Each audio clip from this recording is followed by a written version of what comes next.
The plan was simple: hunt, bring back food, and get home before the weather turned. But in the Arctic, even simple plans can take a sharp turn. When the Inuit encounter a polar bear while hunting, survival depends on more than just skill. It depends on staying one step ahead. I can see my breath in the cold air as I walk with the Inuit hunting group. The Arctic is quiet, but not like a quiet room. It's a mix of wind sounds and ice creaks that make me look around for what might be making noise. "Stop," the lead hunter says, holding up his hand. We all stop near some holes in the ice where seals come up to breathe. I watch him kneel down, his face getting serious. I step closer to see what he's looking at. There in the snow is a mark that makes me feel cold with fear. A paw print, a really big one. I was hoping for bunny tracks, not the footprint of a walking refrigerator with teeth. "Nanook," he says softly. I know this word means polar bear. I bend down next to him. The print is more than 10 inches wide with 5 toe marks. My boots look tiny next to it. I suddenly wish I'd packed bigger boots and faster legs. A full-grown male can weigh up to 1,500 pounds, heavier than all of us put together. That's basically a small car with an appetite and no driver's license. The hunter touches the snow inside the print. It feels loose under my glove. It hasn't frozen hard again yet. "Fresh," I whisper, and he nods with a serious look. Great timing on my part to join this hunting trip. Looking ahead, I see more prints making a path across the snow. The hunter points out that this bear was walking with purpose. Maybe it heard about an all-you-can-eat seal buffet. "Look here," the youngest hunter shows me the claw marks sticking out past the toe prints.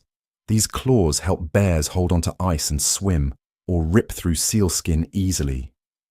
Those aren't claws, they're can openers for seal cans. "See there!" The lead hunter points to tiny paw prints going along the bear's path before turning away. "Arctic fox," he explains. "They follow the bear, eat what the bear doesn't finish." "That's living dangerously," I say, like following a big truck hoping it drops some food. The hunters smile, but still look worried. We have a choice: follow the tracks to find seals or go another way. Option 3, run back to the village screaming, seems strangely absent from the discussion. As we talk about what to do next, one of the sled dogs changes how it's standing. Its ears point forward and it lifts its nose to smell the air.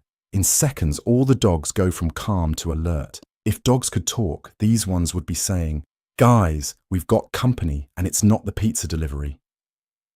Something got their attention, and we all know what it might be. I'm still staring at those massive paw prints when I notice something change around me. It's the dogs.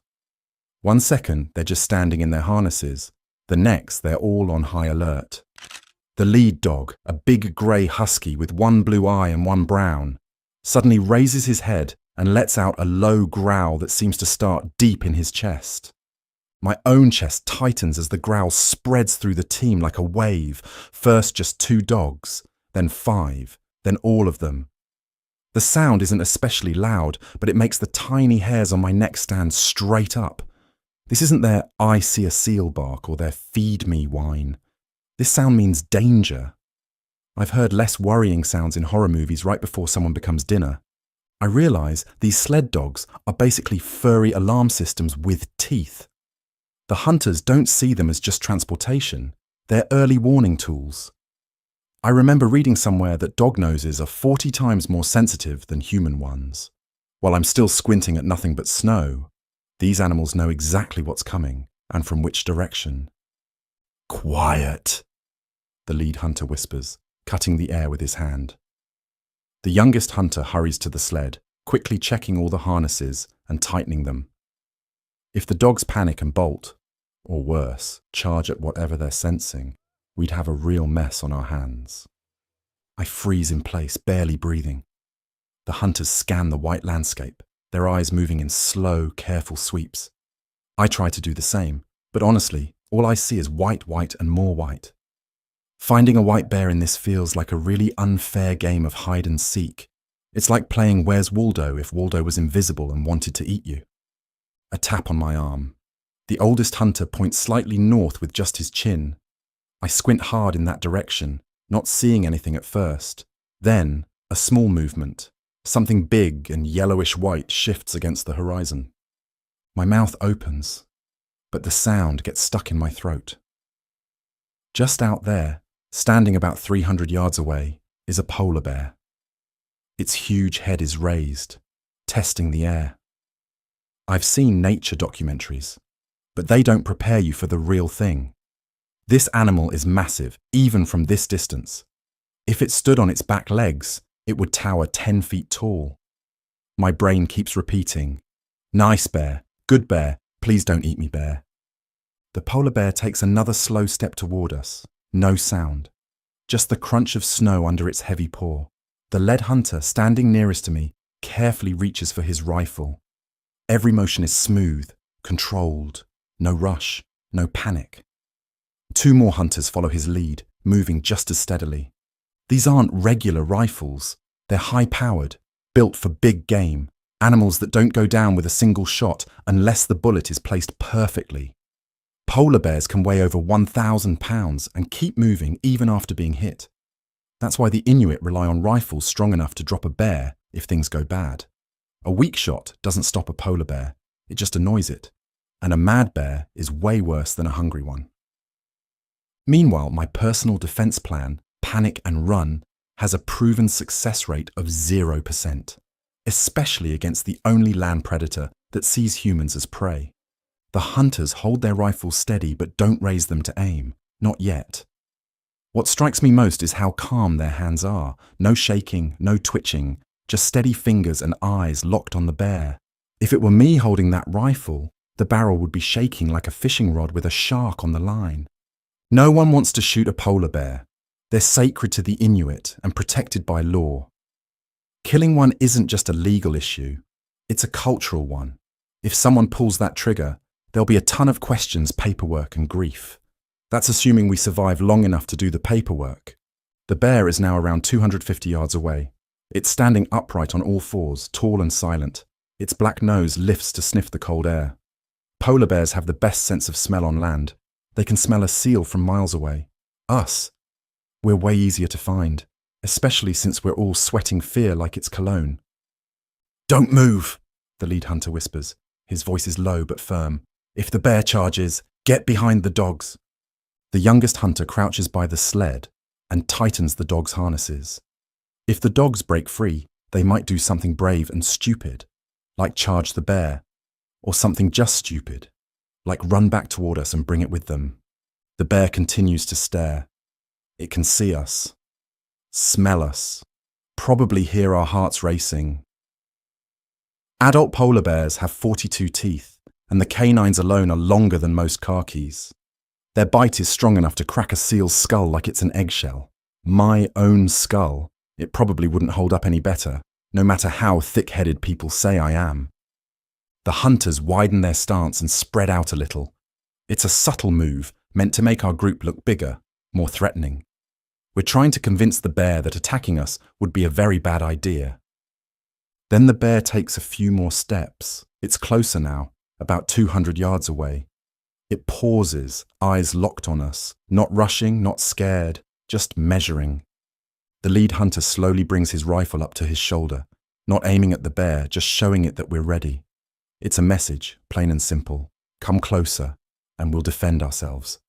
The bear seems to understand. It stops again. No one moves, no one even blinks. For almost a full minute, everything freezes. The bear watches, we watch back. The wind shifts again, carrying our scent even stronger now. The bear lifts its head, nostrils flaring, catching every detail about us in the air. Then it makes a decision. We can all feel it. Everyone tenses at once, not panicked, just ready. Ready for whatever happens next. Even breathing feels dangerous now. The polar bear has stopped about 200 yards away, its dark eyes locked onto us like it's solving a puzzle. No one moves. Not the hunters, who have their rifles halfway raised but steady.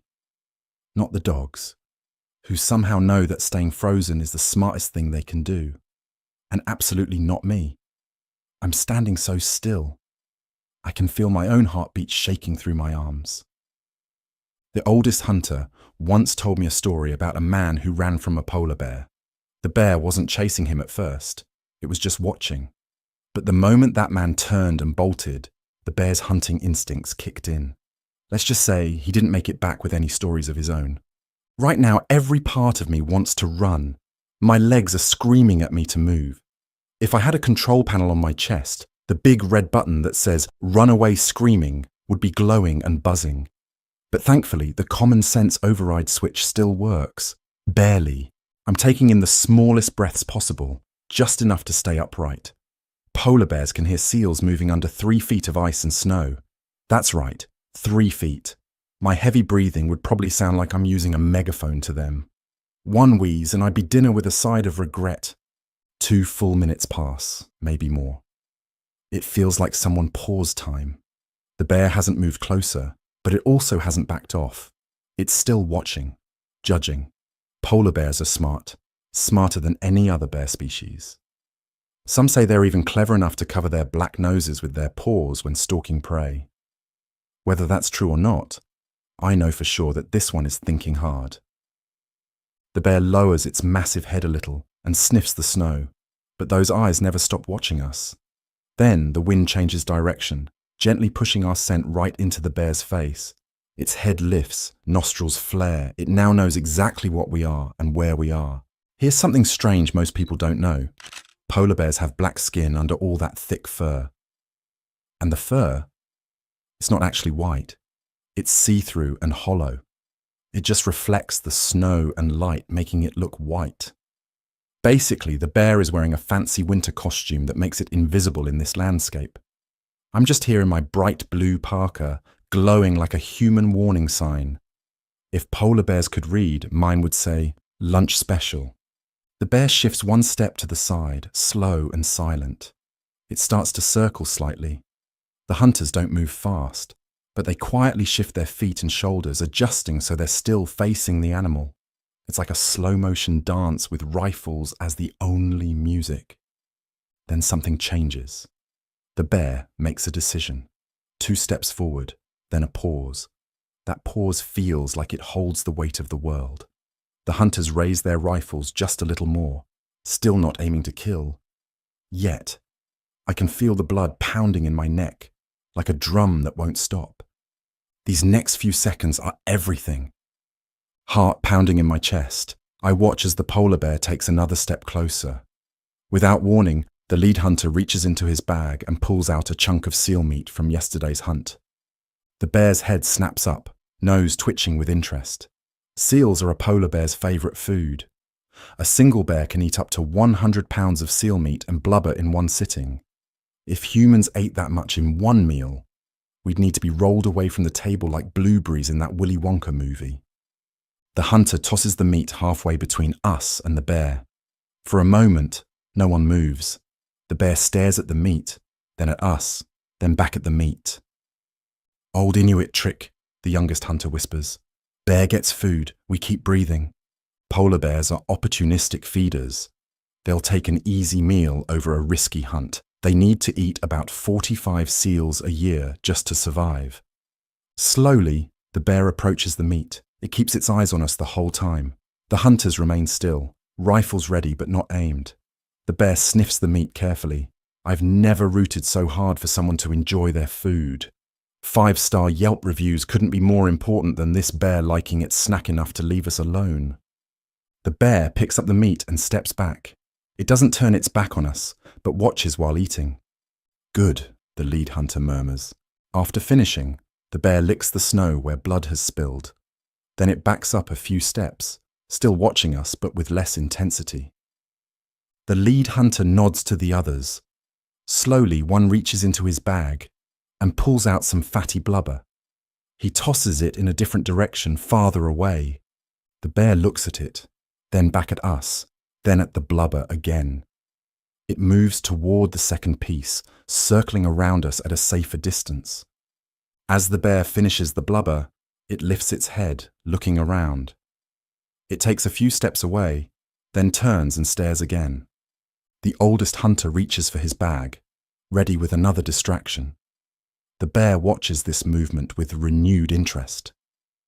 The bear finishes the second piece of food, but instead of leaving, it starts moving toward us again. The distraction worked for a while, but now the bear seems more curious than before. "Not good," the lead hunter whispers. "It's coming back." The bear is now about 150 yards away and moving steadily in our direction. Throwing more food might just encourage it to keep coming closer, expecting more treats. This polar bear might have decided that we're a source of food rather than a threat. Wild animals that associate humans with food become dangerous very quickly. My internal survival guide has officially run out of pages. The chapter on what to do when a polar bear decides you're its next meal was apparently never written. The lead hunter slowly raises his rifle to his shoulder. This time he points the barrel upward at about a 45-degree angle. "Warning shot," he explains quietly. Loud noise sometimes scares them. Polar bears have excellent hearing. In the quiet Arctic, the crack of a rifle can be heard for up to 2 miles away. The bear moves another few yards closer. The lead hunter takes a deep breath. His finger moves to the trigger. No one else moves a muscle. Then, the hunter squeezes the trigger. The rifle's report is shockingly loud in the Arctic silence. My heart jumps so high I swear it tried to escape through my mouth. The bullet flies harmlessly into the sky, but the sound echoes across the ice. The bear stops instantly, ears flattening against its head. Then it rises up on its hind legs, standing nearly 10 feet tall, looking around for the threat. A standing polar bear is an impressive sight. From this position, it can see farther and smell better, trying to locate the source of danger. The bear drops back to all fours but doesn't run away.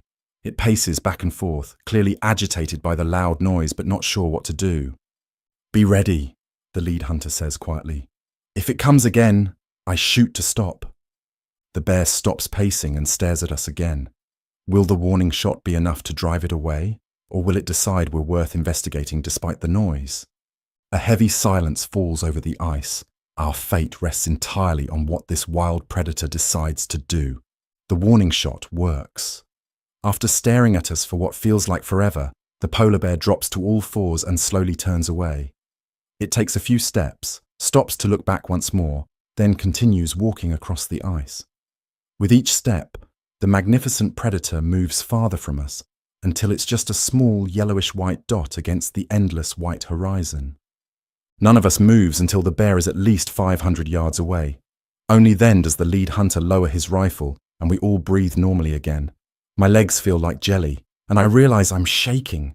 Not from the cold, though it's well below freezing, but from the adrenaline that's been flooding my system for the past 20 minutes. "Bear decided we are in too much trouble," the oldest hunter says with a slight smile. "Good day to you. See Nanook, but keep all arms and legs." I check just to make sure he's right. Yep, all limbs present and accounted for, though they're shaking like I'm auditioning for a dancing competition. The hunters quickly check the dogs and equipment. During bear encounters, equipment can get damaged or dogs injured, but everything looks intact, except perhaps my courage, which might take a while to recover. According to Inuit tradition, the bear chose to spare us, not the other way around. Many believe polar bears can understand human speech and read minds. After what I just saw, I'm not going to argue with that idea. The lead hunter speaks quietly to the others, and I catch enough words to understand the plan. We won't continue hunting in this area today. When a polar bear claims territory, smart people go elsewhere. The group will move about 5 miles east to another set of seal breathing holes, where we might have better luck without four-legged competition. Inuit hunters have perfected the art of reading ice and snow conditions. They know which areas are likely to attract seals, and by extension where bears might hunt. This knowledge, passed down through generations, helps them avoid dangerous encounters while still finding food for their communities. We prepare to leave, moving efficiently but without rushing. Sudden movements might still catch the bear's attention, even at this distance. Polar bears can easily outrun humans on ice. Their wide paws spread their weight and stop them from breaking through thin spots. Nature's original snowshoes designed for the ultimate Arctic predator. Before leaving, the hunters pause for a moment of respect, facing the direction the bear went. No words are spoken, but the gesture acknowledges the shared history between Inuit people and polar bears. a relationship of mutual respect that has evolved over thousands of years in this harsh environment. As we travel to the new hunting spot, I ask the lead hunter how often they encounter bears. Sometimes we see many, sometimes none for months, he explains. Bears are going hungry more now. Ice melts sooner, comes later. Hard for bears to hunt seals. He's referring to the changing Arctic climate, which is affecting hunting patterns for both bears and people. Back at the village that evening, our story is told over steaming cups of tea. The elders nod knowingly, adding their own tales of polar bear encounters from decades past. One elderly man showed me a scar on his arm from a close call 50 years ago. Such encounters have happened for thousands of years in the Arctic, part of the rhythm of life in this extreme environment. I look out at the darkening Arctic evening, thinking about how differently our day could have ended. The hunters are already planning tomorrow's expedition. We will hunt again, but perhaps in a different direction. The land is vast, and there's room for both humans and bears, as long as we respect each other's territory and power.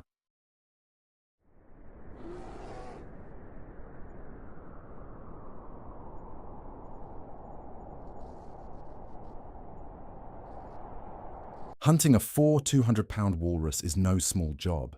In the cold Arctic, it takes skill, patience, and knowing the land well. This hunt is a careful challenge, testing the hunters against one of the biggest animals they will ever face. I experience this challenge firsthand as the cold hits me like a wall when I step out of the small village hut. It's still dark, barely 5 a.m., and my breath freezes instantly in front of my face. Kovic, our lead hunter, nods at me silently as he checks the dog sled one last time. I'm joining a team of 6 Inuit hunters today, and we're after something massive, a walrus that could weigh over 4,200 pounds. That's heavier than my first car. First time hunting walrus? Asks Arput, the youngest hunter, as he hands me an extra layer of fur clothing. You picked the coldest day of the month. His eyes crinkle with amusement. Don't worry, if you freeze, we'll just use you as walrus bait. The other hunters chuckle quietly. We set off while stars still blanket the sky, the sled dogs pulling us across the vast white emptiness. I check my watch. We've been traveling for 4 hours straight and the village is long out of sight.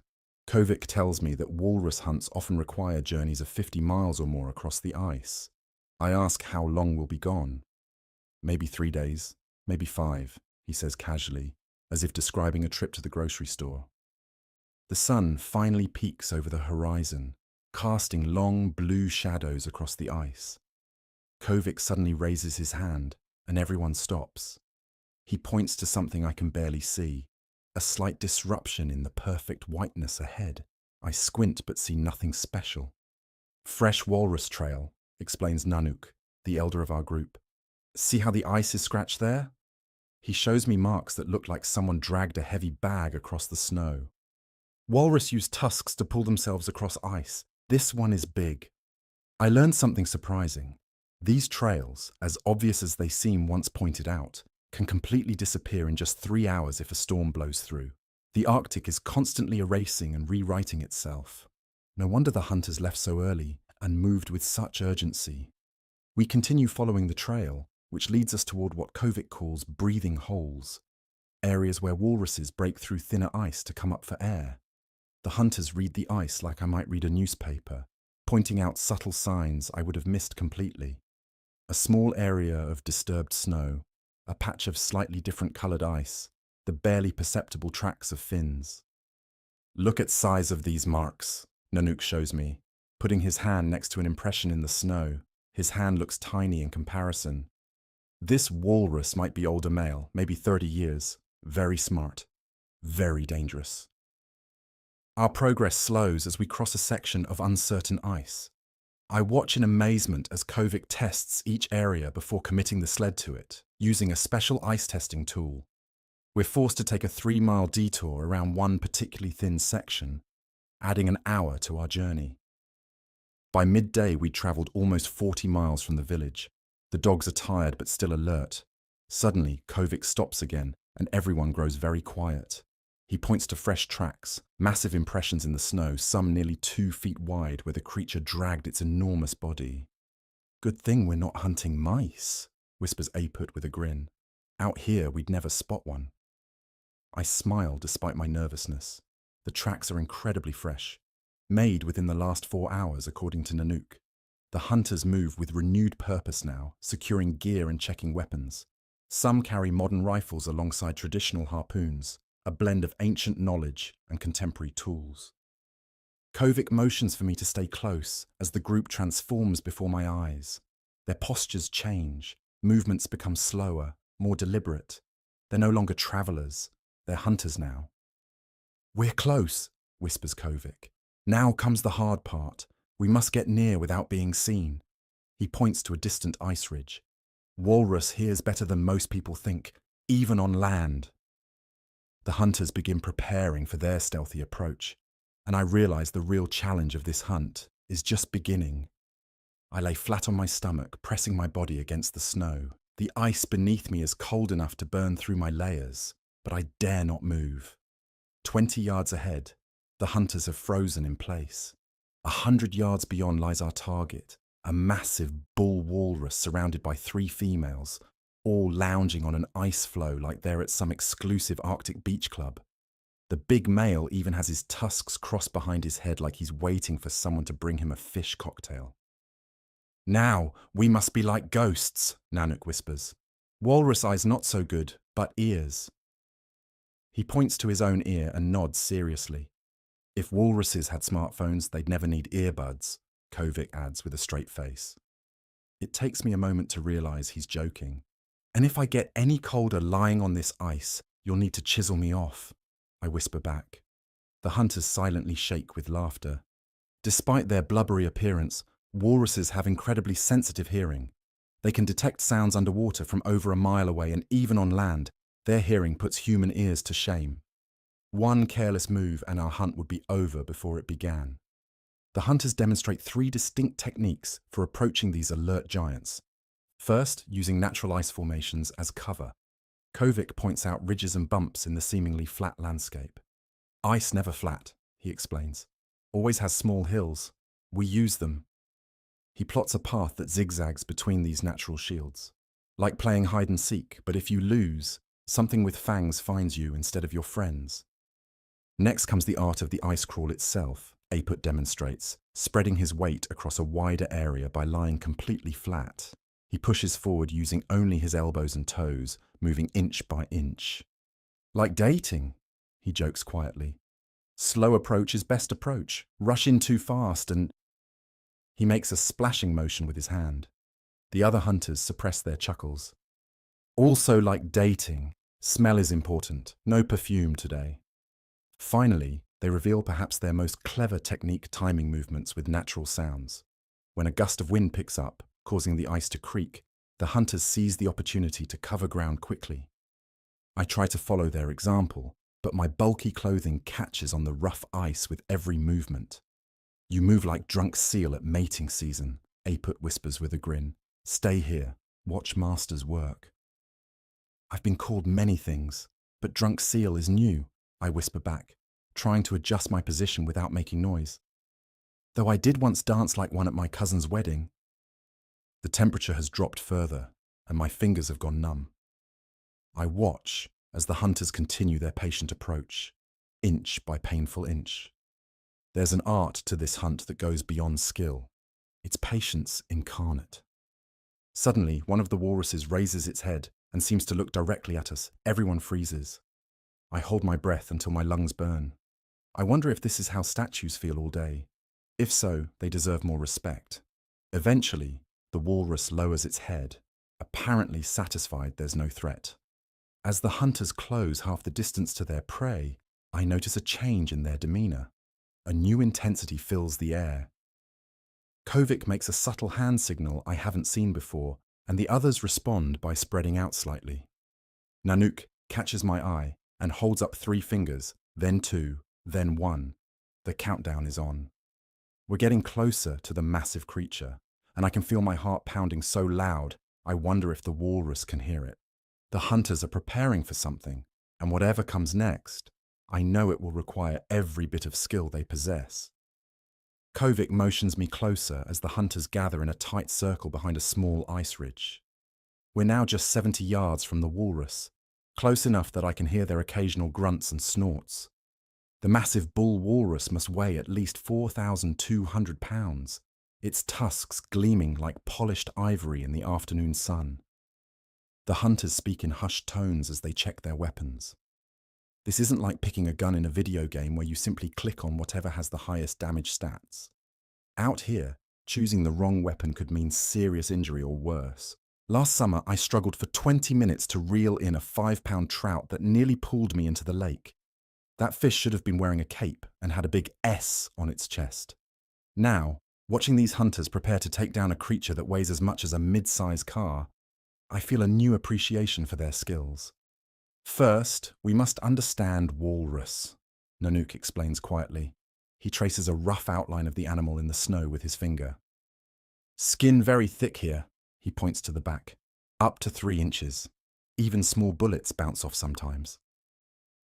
This surprised me. Despite their blubbery appearance, walruses have incredibly tough hides, especially on their backs and shoulders. The thickest parts can indeed stop smaller caliber bullets, which is why weapon selection is crucial. Nanook points to his traditional harpoon first. The shaft is made from driftwood, polished smooth from years of handling. The head is a marvel of engineering, a detachable metal point connected to a strong line. This first, he says, harpoon bites deep, holds fast, cannot pull out easily.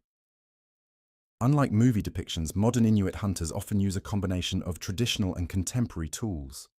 I watch as Kovic checks his rifle, a weathered but well-maintained bolt-action model. After harpoon holds walrus, then rifle for quick clean kill, he explains. Here. He touches his temple and then his chest. Brain or heart, nothing else guaranteed. Each hunter carries a specific role and weapon in this carefully coordinated effort. The lead harpooner has the most dangerous job. He must get closest to deliver the first strike. 2 hunters carry rifles for the follow-up shots. Another manages the harpoon line, which must be quickly secured once the animal is struck. The youngest hunter shows me a set of carved bone hooks. For pulling animal onto solid ice, he explains. Skin too slippery for hands alone. Where I come from, I whisper, the most dangerous thing I hunt is a good parking spot at the shopping mall. The hunters smile, but their eyes remain serious. Maybe you should use harpoon at mall next time, Arput suggests. Make other shoppers give you respect. Nanook shows me his pocket knife, a simple folding blade that looks almost comically small compared to the task ahead. Most important tool sometimes, he says. If line tangles around leg when walrus dives, must cut free in seconds or be pulled under ice. This sobering reminder makes me swallow hard. In all the excitement, I'd almost forgotten the extreme danger these hunters face. Walruses may look slow and cumbersome on ice, but they become lightning fast in water. A startled or wounded animal could easily drag a person under the ice, where water temperatures hover just above freezing. Survival time measured in minutes, not hours. The hunters double-check every piece of equipment with methodical care. Each harpoon line is tested, each rifle action cycled silently. The preparation reminds me of surgeons before an operation, except their patient will be fighting back with all its strength. When walrus charges, Kovic says, catching my nervous glance, it can reach 20 miles per hour on ice, faster than you can run, especially in these. He taps my heavy boots. Most people think they slow on land. Big mistake. The wind shifts slightly, and Nanook raises his hand for silence. The walruses haven't detected us yet, but we're approaching the moment of truth. The hunters make final adjustments to their weapons, and I feel the atmosphere change, like the stillness before a storm. Kovic gives a final check to his harpoon, testing the point with his thumb. He nods, satisfied with its sharpness. The others take their positions, spreading out in a practiced formation. Whatever happens next will happen quickly, and I wonder if my camera shutter will be fast enough to capture the first strike. The moment arrives without warning. The lead hunter suddenly transforms from a patient ice crawler into a swift predator. covering 20 yards in a silent rush before the walruses can fully react. He moves so quickly, I'm surprised his pants can keep up, I think, fumbling with my camera. The harpoon flies through the air in a perfect arc, striking the walrus precisely in the chest area. This spot is crucial. Walrus skin on the back can be up to 3 inches thick and stop small caliber bullets, but the chest offers better penetration. Never aim for the back, Nanook had explained earlier. Harpoon bounce off like a tourist without a VIP pass. The walrus bellows in pain and anger as the harpoon connects. The other walruses panic, sliding toward the water's edge. That walrus doesn't sound happy about our dinner invitation, I mutter. 1-star review on Walrus Yelp coming our way. The detachable harpoon head remains embedded in the animal's flesh as the line plays out rapidly. 2 hunters grab the rope, bracing their feet against the ice.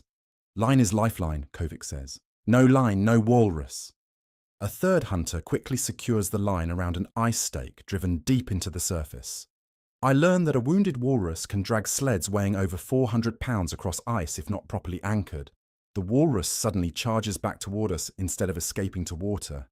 This is the most dangerous moment.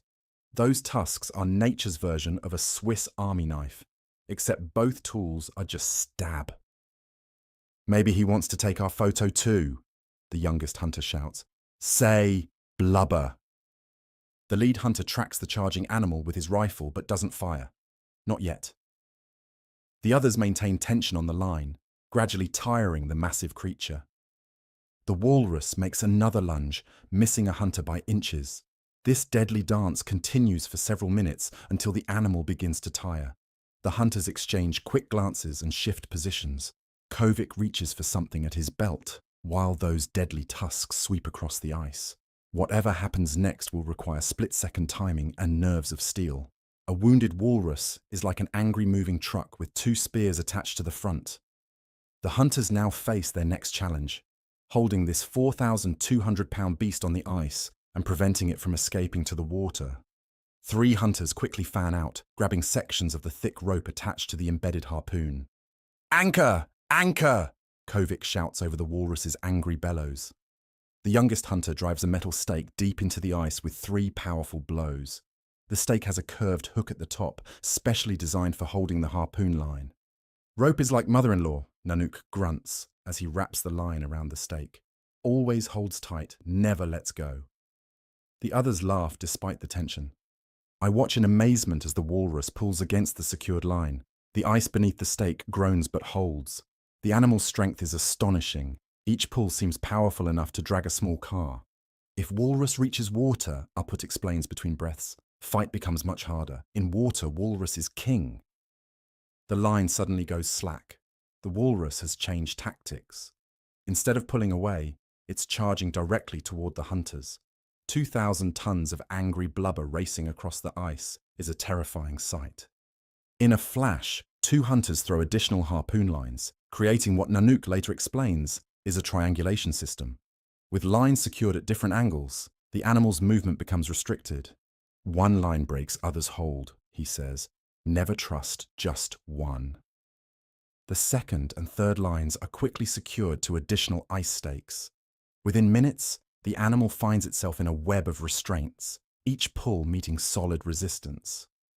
The walrus slams its massive body against the ice in frustration. Its tusks, each at least 2 feet long, slash at the air as it tries to reach its tormentors. He's angrier than my uncle when someone changes the channel during football, I whisper to Upput. He grins despite the danger. The hunters begin adjusting the tension on each line, creating a system where the walrus tires itself out with every movement. Must let walrus fight rope, not us, Kovic explains. Man cannot beat walrus in strength contest. And he's not exaggerating. A fact that amazes me. Walruses can pull objects weighing over 400 pounds across ice, if not properly secured. Their neck muscles alone are stronger than the combined arm strength of 4 adult men. The hunters work in shifts, 2 always maintaining line tension, while others rest briefly. This tug-of-war has been going on for nearly 40 minutes, and I can see fatigue on everyone's faces. Suddenly, A sharp crack echoes across the ice. One of the stakes has shifted, the ice around it splitting from the tremendous pressure. The hunters react instantly, grabbing the loosening line, while another drives a new stake into more solid ice. Ice breaking like promises made after too much caribou stew, Nanook mutters as he secures the new anchor point. I notice they've positioned the sled directly behind one of the main anchor points. If the stake fails completely, the line will catch on the heavy sled, buying precious seconds to establish a new hold. An hour into this exhausting standoff, the walrus's movements are becoming noticeably slower, its breaths coming in labored gasps. The hunters exchange knowing glances. The time is approaching when they must move closer to the still dangerous animal for the final phase of the hunt. Now comes the most dangerous moment, approaching the wounded walrus for the kill shot. Despite being restrained, those tusks can still be deadly. If walrus charges now, Aput jokes, don't need to outrun walrus, just outrun slowest hunter. The lead hunter cautiously approaches. Must hit brain or heart, Nanook explains. I'm shocked to learn that a charging walrus can reach 20 miles per hour on ice faster than any human. The rifle aims. The shot echoes.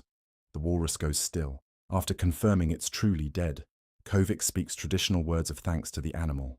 Hardest part? Aput asks, explaining to Walrus' wife why he late for dinner. Our work isn't done. Now we must secure this massive catch before it's lost through the ice. With the walrus now still, a new race begins, securing this enormous catch before it's lost. Its massive 4,200-pound body rests on ice that's becoming less stable as blood and body heat melt the surface beneath. We must work fast, Kovic says. Ice melts under warm body, can break through. The hunters snap into action. Two quickly pull coils of rope from their sleds while another readies special bone hooks designed for hauling walrus. These hooks carved from caribou leg bones are incredibly strong, yet won't tear through the walrus hide. Many hunters lose catch here, Nanook explains. Think the hunt is finished when the animal dies. Big mistake. 3 hunters work together to pass ropes beneath the animal's body, creating a secure cradle that will hold it, even if the ice breaks. This requires partially lifting sections of the massive creature. This better than gym membership. Aput grunts as he shoulders under the walrus's flipper. But monthly fee much higher if you make mistake. Rather than trying to move the entire animal at once, they work section by section. First the head and tusks, then the middle body, finally the rear flippers. A fact that surprises me. A walrus this size can take up to 5 hours to fully secure and prepare for transport. The hunters attach multiple lines to different sleds, an old trick ensuring that even if one line breaks, the prize won't be lost. With the ropes secured, we prepare to move the walrus onto more solid ice about 30 yards away. Must pull together, Nanook instructs. Like heartbeat, 1, 2, pull. On his signal, we all strain against the ropes. The walrus barely moves an inch. We try again, making tiny progress each time. Next time I complain about carrying grocery bags, I mutter between pulls. Someone remind me of this moment. Next time, bring more friends, Aput replies with a grin. Slowly, inch by painful inch, we move the walrus onto stable ice. The process takes nearly an hour for just 30 yards. Once safe, the hunters begin the initial butchering process. Nothing will be wasted. The skin, blubber, meat, organs, tusks and bones will all serve important purposes for the community. As night approaches, the hunters finish securing their prize to the sleds. This hunt will feed many families for weeks. Tomorrow brings the challenge of transporting this massive animal across miles of Arctic ice.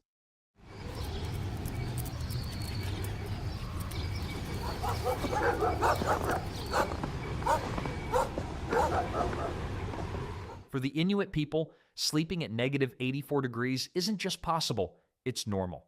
So what are the sleep strategies that let them doze off? The first secret starts with clothing. Inuit traditional clothing isn't just effective, it's genius. The classic parka, known as an amauti, uses multiple layers of caribou fur, with the hollow hairs trapping warm air close to the body. One caribou hide can contain more than 700,000 hairs per square inch. That's like wearing the world's warmest, most exclusive sweater. These clothes work through a simple yet brilliant layering system. The inner layer, often made from caribou skin with the fur facing inward, wicks moisture away from the body. The middle layer provides insulation, while the outer layer blocks wind and snow. If you tried to buy this kind of 3-layer protection at a fancy outdoor store, you'd need to take out a small loan. Unlike our modern take-it-off-before-bed approach, Inuit people often sleep in their clothes. In temperatures where exposed skin can freeze in less than 60 seconds, removing layers isn't just uncomfortable, it's dangerous. Body fat also plays an important role in staying warm. Traditional Inuit diets are high in fat, supplying both energy and insulation. This extra layer of natural padding helps protect against the cold. In the Arctic, having some extra body fat isn't just okay, it's smart survival. Mother Nature's version of a built-in electric blanket. When it comes to heating the sleeping area, fire isn't always the best option. Open flames in enclosed spaces like igloos can be dangerous, consuming precious oxygen and creating moisture that later freezes. Instead, traditional stone lamps called quillik burn seal or whale oil, providing both light and gentle heat without the dangers of an open flame. Body heat is another crucial element. In traditional Inuit families, everyone would sleep close together, sharing body warmth. A family of 4 can raise the temperature inside a well-built igloo by as much as 40 degrees above the outside temperature just through body heat. That's enough to bring negative 84 degrees up to a still freezing but much more manageable negative 44 degrees. Preparation for sleep begins hours before actually lying down. Eating a high-fat meal before bed is essential. The digestion process generates heat from within. Traditional meals might include raw fish or meat, often frozen and eaten in thin slices. Your mom might have told you not to eat before bed, but in the Arctic, that midnight snack could save your life. Even the way clothes are stored matters. Inuit people would often sleep with tomorrow's clothes tucked between their body and their sleeping furs, warming them for the morning. Nothing ruins a day faster than putting on clothes that are cold enough to shatter. These physical preparations are essential for survival, but they're only part of the story. Keeping your body warm is crucial, but there's more to falling asleep in extreme cold than just layers and lamps. Your body might be wrapped in layers of caribou fur, but what about your mind? When the temperature drops to negative 84 degrees, your brain can become your worst enemy or your greatest ally. Most of us panic when the office thermostat is set below 70 degrees. Imagine your brain's reaction when it's cold enough to freeze antifreeze. In extreme cold, most people experience an immediate panic response. The heart races, breathing becomes shallow, and muscles tense up. This is your body's natural fight or flight response kicking in. It's like your brain is screaming, "We're all going to die," while dancing around waving its metaphorical arms. But this panic actually makes you colder by sending blood away from your extremities and causing you to breathe faster, losing precious body heat with each exhale. The Inuit have mastered a different approach. Through generations of living in the Arctic, they've developed mental techniques that keep panic at bay. Their first trick? Controlled breathing. By taking slow, deep breaths, they avoid the rapid breathing that comes with panic. Each slow exhale releases less heat, and the measured breathing helps calm the mind. When you're trying this at home and your partner asks why you're breathing like you're in a yoga class while getting ready for bed, just tell them you're practicing ancient Arctic survival techniques. Studies have shown that controlled breathing can lower heart rate by up to 20 beats per minute in stressful situations.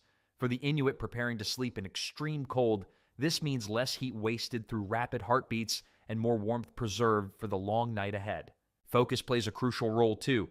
Inuit hunters and travelers often practice a mental technique where they concentrate on generating heat in specific parts of their bodies. Brain scans have revealed that people who practice this kind of focused attention can actually increase blood flow to targeted body areas by up to 15%. It's like having an internal thermostat that you can adjust with your thoughts. No smart home system required. The Inuit approach to cold includes accepting rather than fighting it. Many describe a mental shift that happens after years in the Arctic. Instead of experiencing cold as pain, they experience it simply as a sensation. This psychological reframing helps prevent the stress response that makes cold feel worse than it actually is. This mind over matter approach isn't just folklore. Researchers have documented that experienced Inuit people shiver less than newcomers to the Arctic at the same temperatures. Shivering, while helpful for generating heat, burns valuable energy and can disrupt sleep. By training their bodies to respond differently to cold, the Inuit conserve energy when it matters most.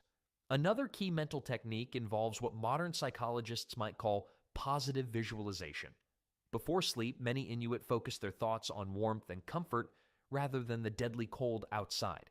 They might recall memories of summer days or imagine the heat from a seal oil lamp spreading throughout their bodies.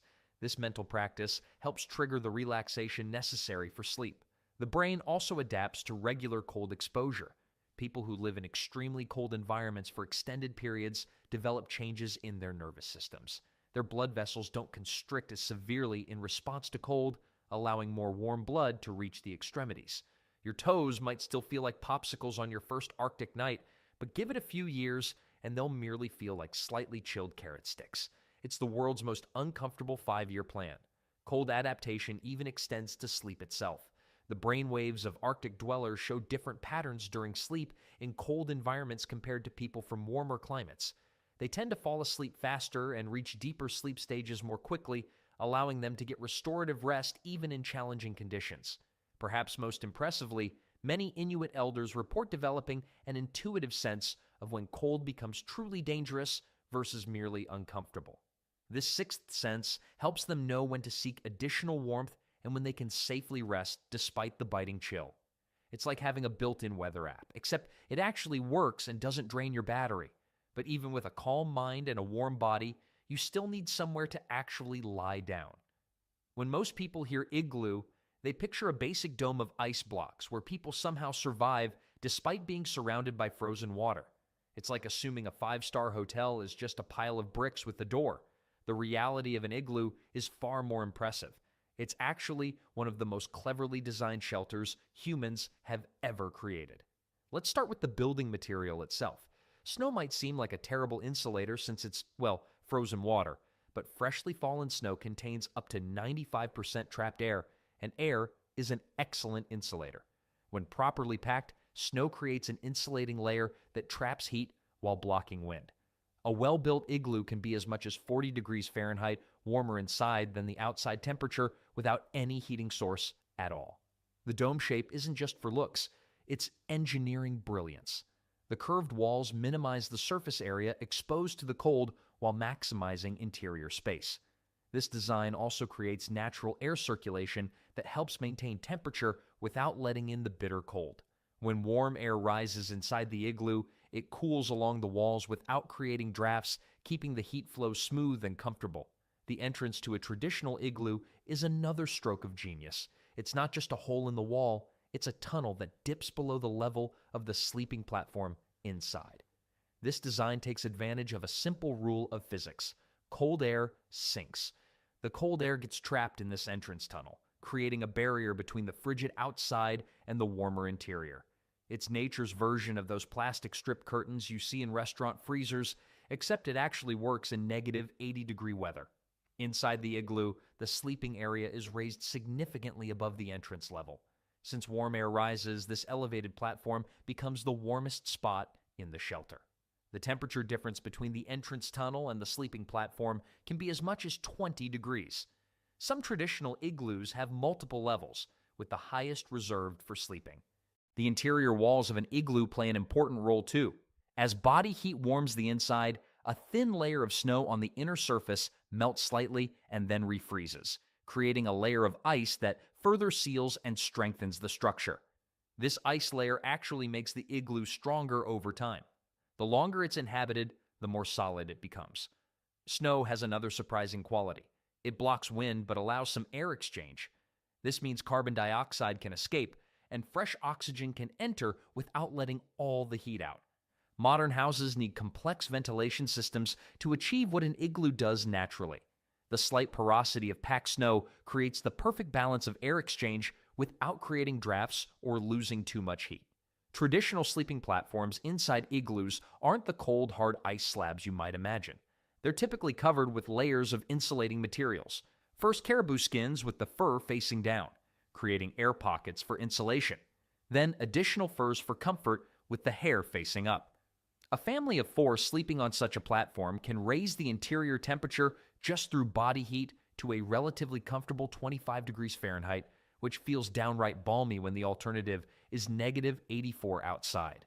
Light comes from stone lamps called quillic that burn seal or whale oil. These aren't just for illumination. They add heat without producing much smoke or using up too much oxygen. The lamps are designed with a specific slope that controls the oil flow to the moss wick, providing steady, efficient burning. In a world before LED light bulbs and smart thermostats, the Inuit had created their own version of both, with the added bonus of never needing batteries or Wi-Fi updates. The size of a traditional igloo varies, but many are about 10 feet high at the center and 12 feet in diameter, providing about 100 square feet of usable space. That's small by modern standards, but perfectly sized to retain body heat efficiently. Some larger ceremonial igloos could house up to 20 people and span 20 feet across, while emergency shelters for 1 or 2 people could be built in under an hour. But the Inuit don't always have the luxury of a perfectly constructed snow dome.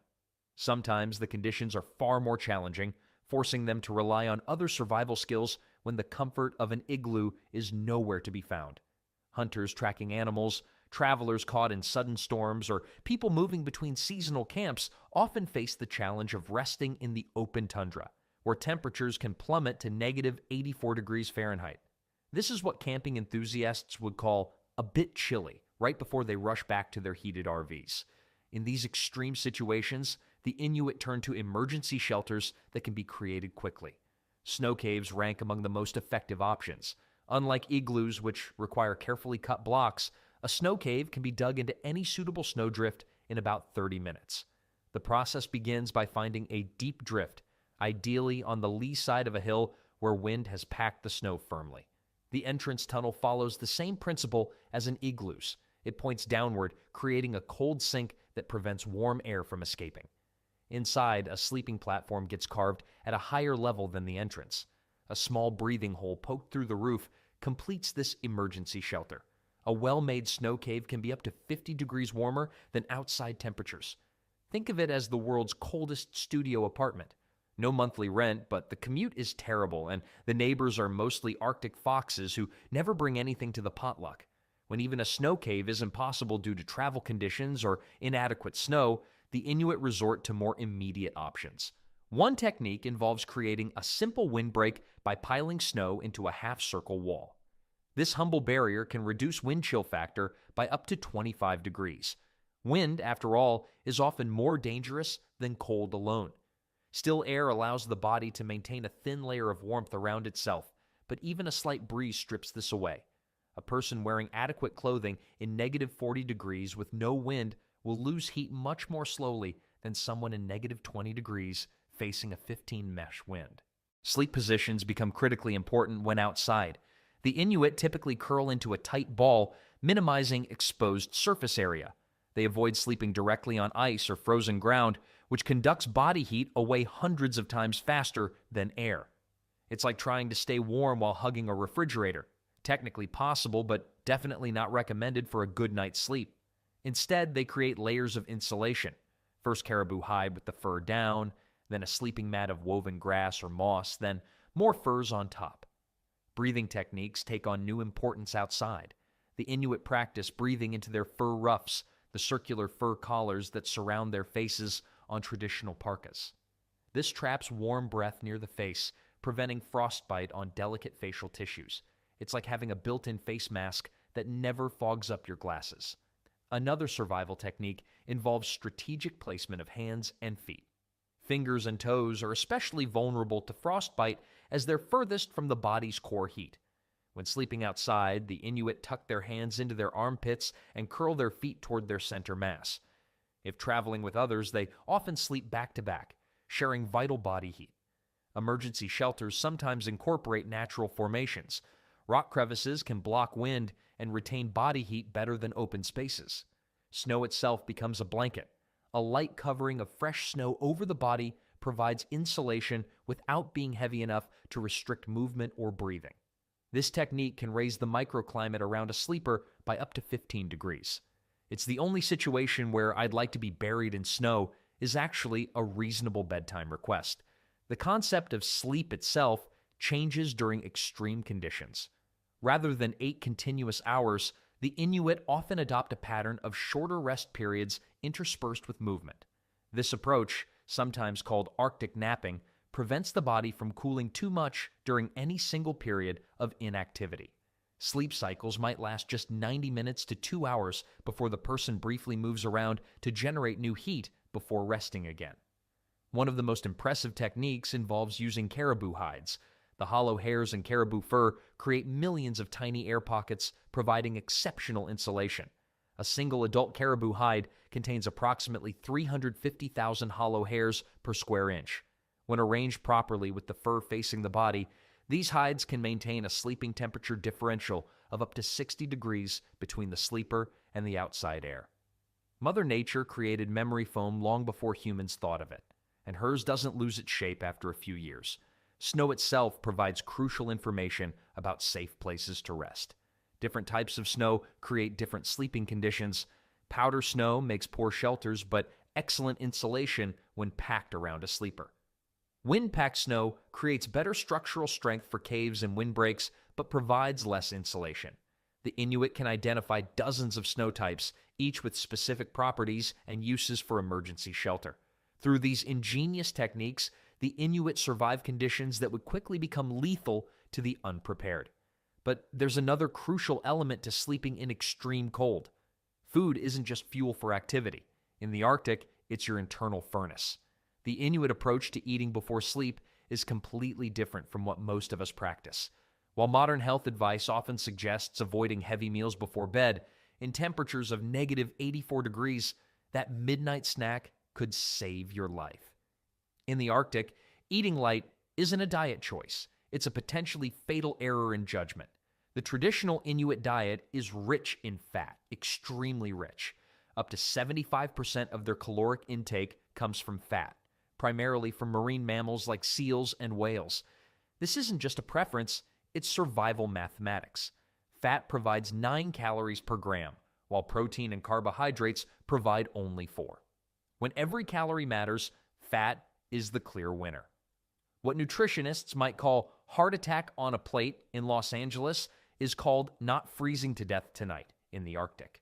Before sleeping in extreme cold, the Inuit deliberately consume high-fat foods.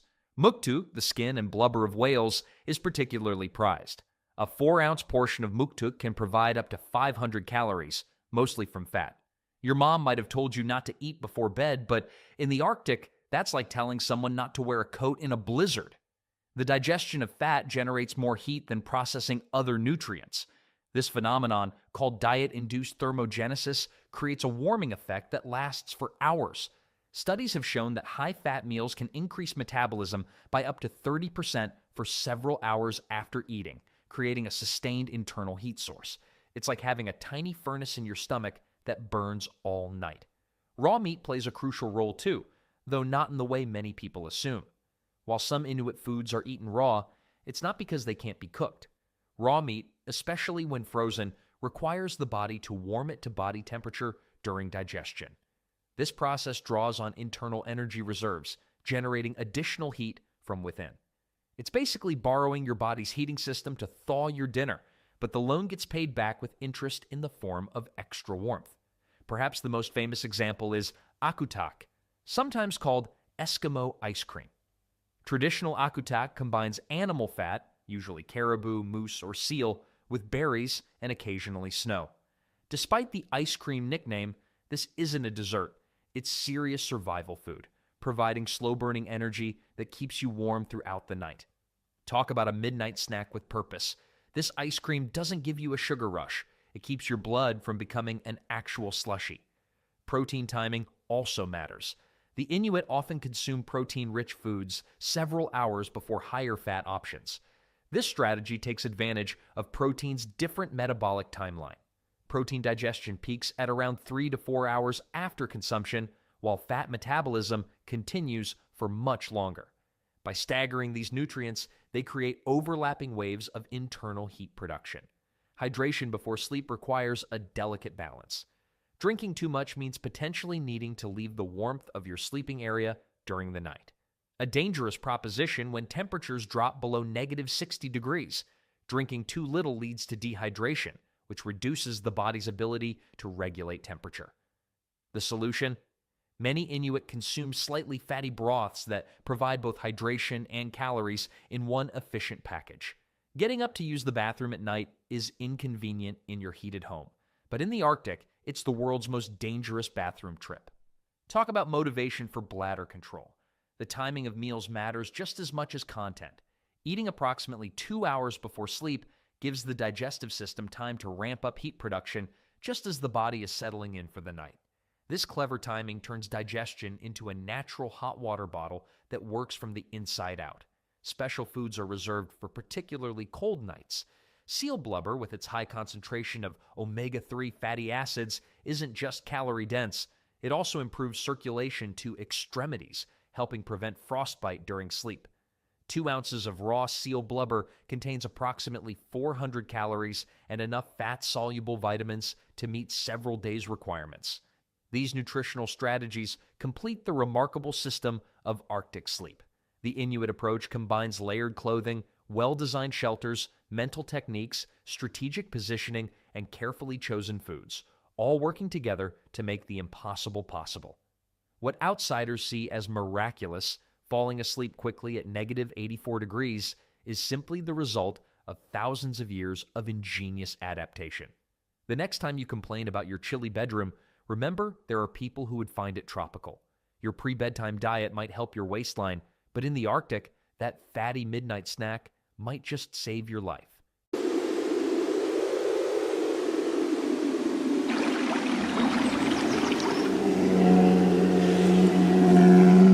Surviving in the Arctic isn't for the weak. When the temperature drops below the point of freezing, every hunt is a battle against nature itself.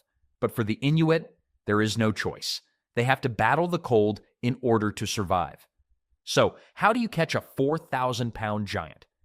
Let's begin. These massive marine mammals, weighing up to 4,000 pounds, represent a unique kind of Arctic wealth. A single walrus can provide enough meat to feed an entire community for weeks. Their thick blubber, often reaching depths of 6 inches, transforms into oil that lights homes and waterproofs vital hunting equipment. The iconic tusks, which can grow to an impressive 3 feet in length, become tools and treasured artistic materials that connect modern communities to ancient traditions. Yet harvesting such massive creatures in one of Earth's most unforgiving environments isn't exactly a walk in the park. The practical skills and traditional knowledge required for a successful walrus hunt have been refined over thousands of years, passed down through generations of hunters who learned to read ice formations as easily as most people read street signs. For Arctic communities, walrus hunting isn't just about filling freezers, it's about maintaining a connection to their heritage while ensuring survival in a landscape where success and failure balance on the edge of a knife. And in the Arctic, that edge demands perfection in every aspect of the hunt. The Arctic might be nature's freezer, but that doesn't stop it from being incredibly hard on hunting equipment. When you're dealing with a 4,000-pound animal that can crush ice blocks as thick as your arm, your tools better be tougher than yesterday's frozen leftovers. And trust me, in the Arctic, those leftovers could probably break teeth. One hunter told me his grandmother's caribou stew from last winter could still be used as a hockey puck. In fact, the tools used in walrus hunting represent some of the most durable and well-engineered equipment you'll find anywhere on Earth. Traditional Inuit hunting tools blend ancient wisdom with practical innovation. Take the harpoon, for instance. The traditional design uses a toggle head, a piece that turns sideways under the animal's skin after impact. It's an engineering marvel that would make modern product designers jealous. The toggle head is typically made from walrus ivory or caribou antler, materials that can withstand temperatures cold enough to make steel brittle.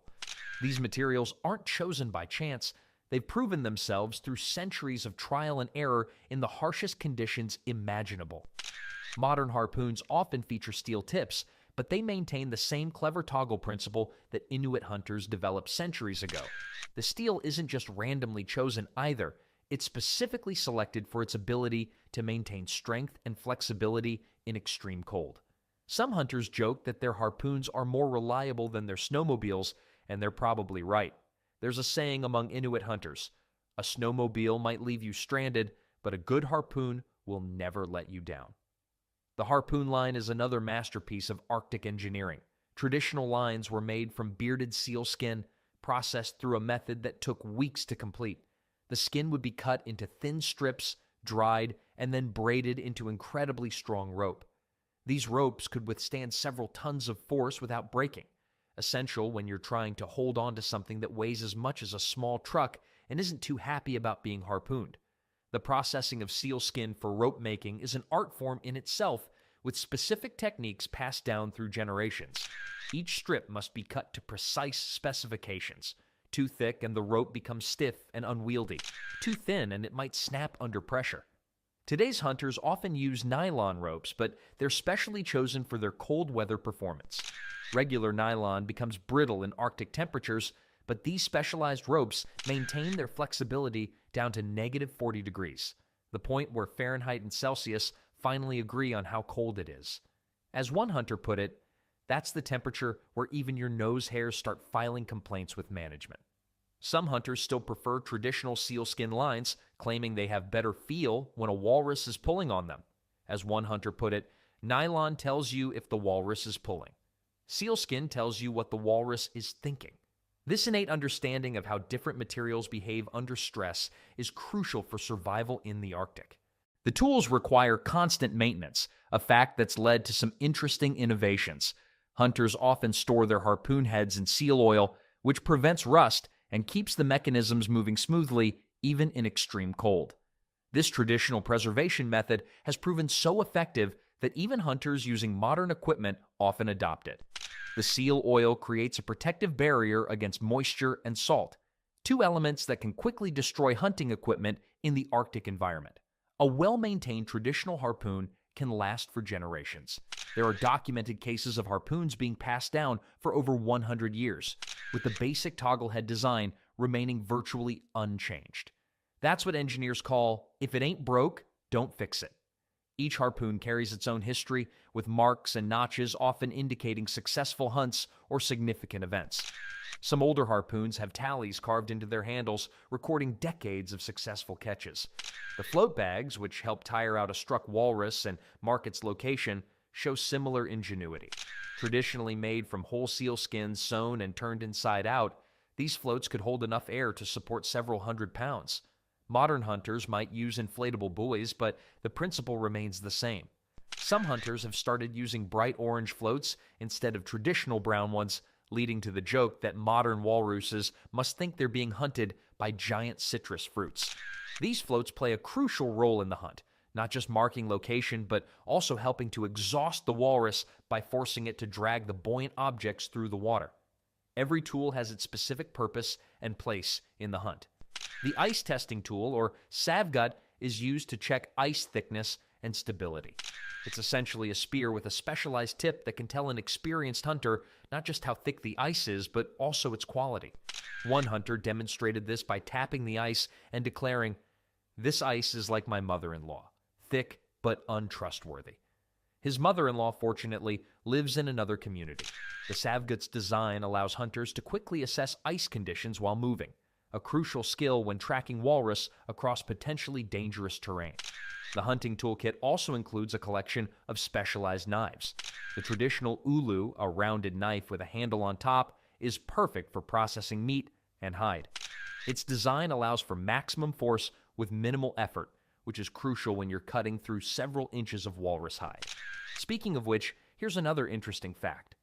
Walrus hide can be up to 4 inches thick in some places, making it tougher than most boot leather.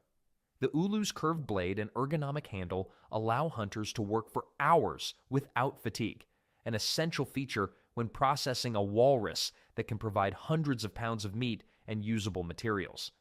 Modern additions to the toolkit include ice anchors and pulley systems that help secure and haul caught walrus. These tools blend seamlessly with traditional equipment, creating a hybrid system that honors ancestral knowledge while embracing useful innovations.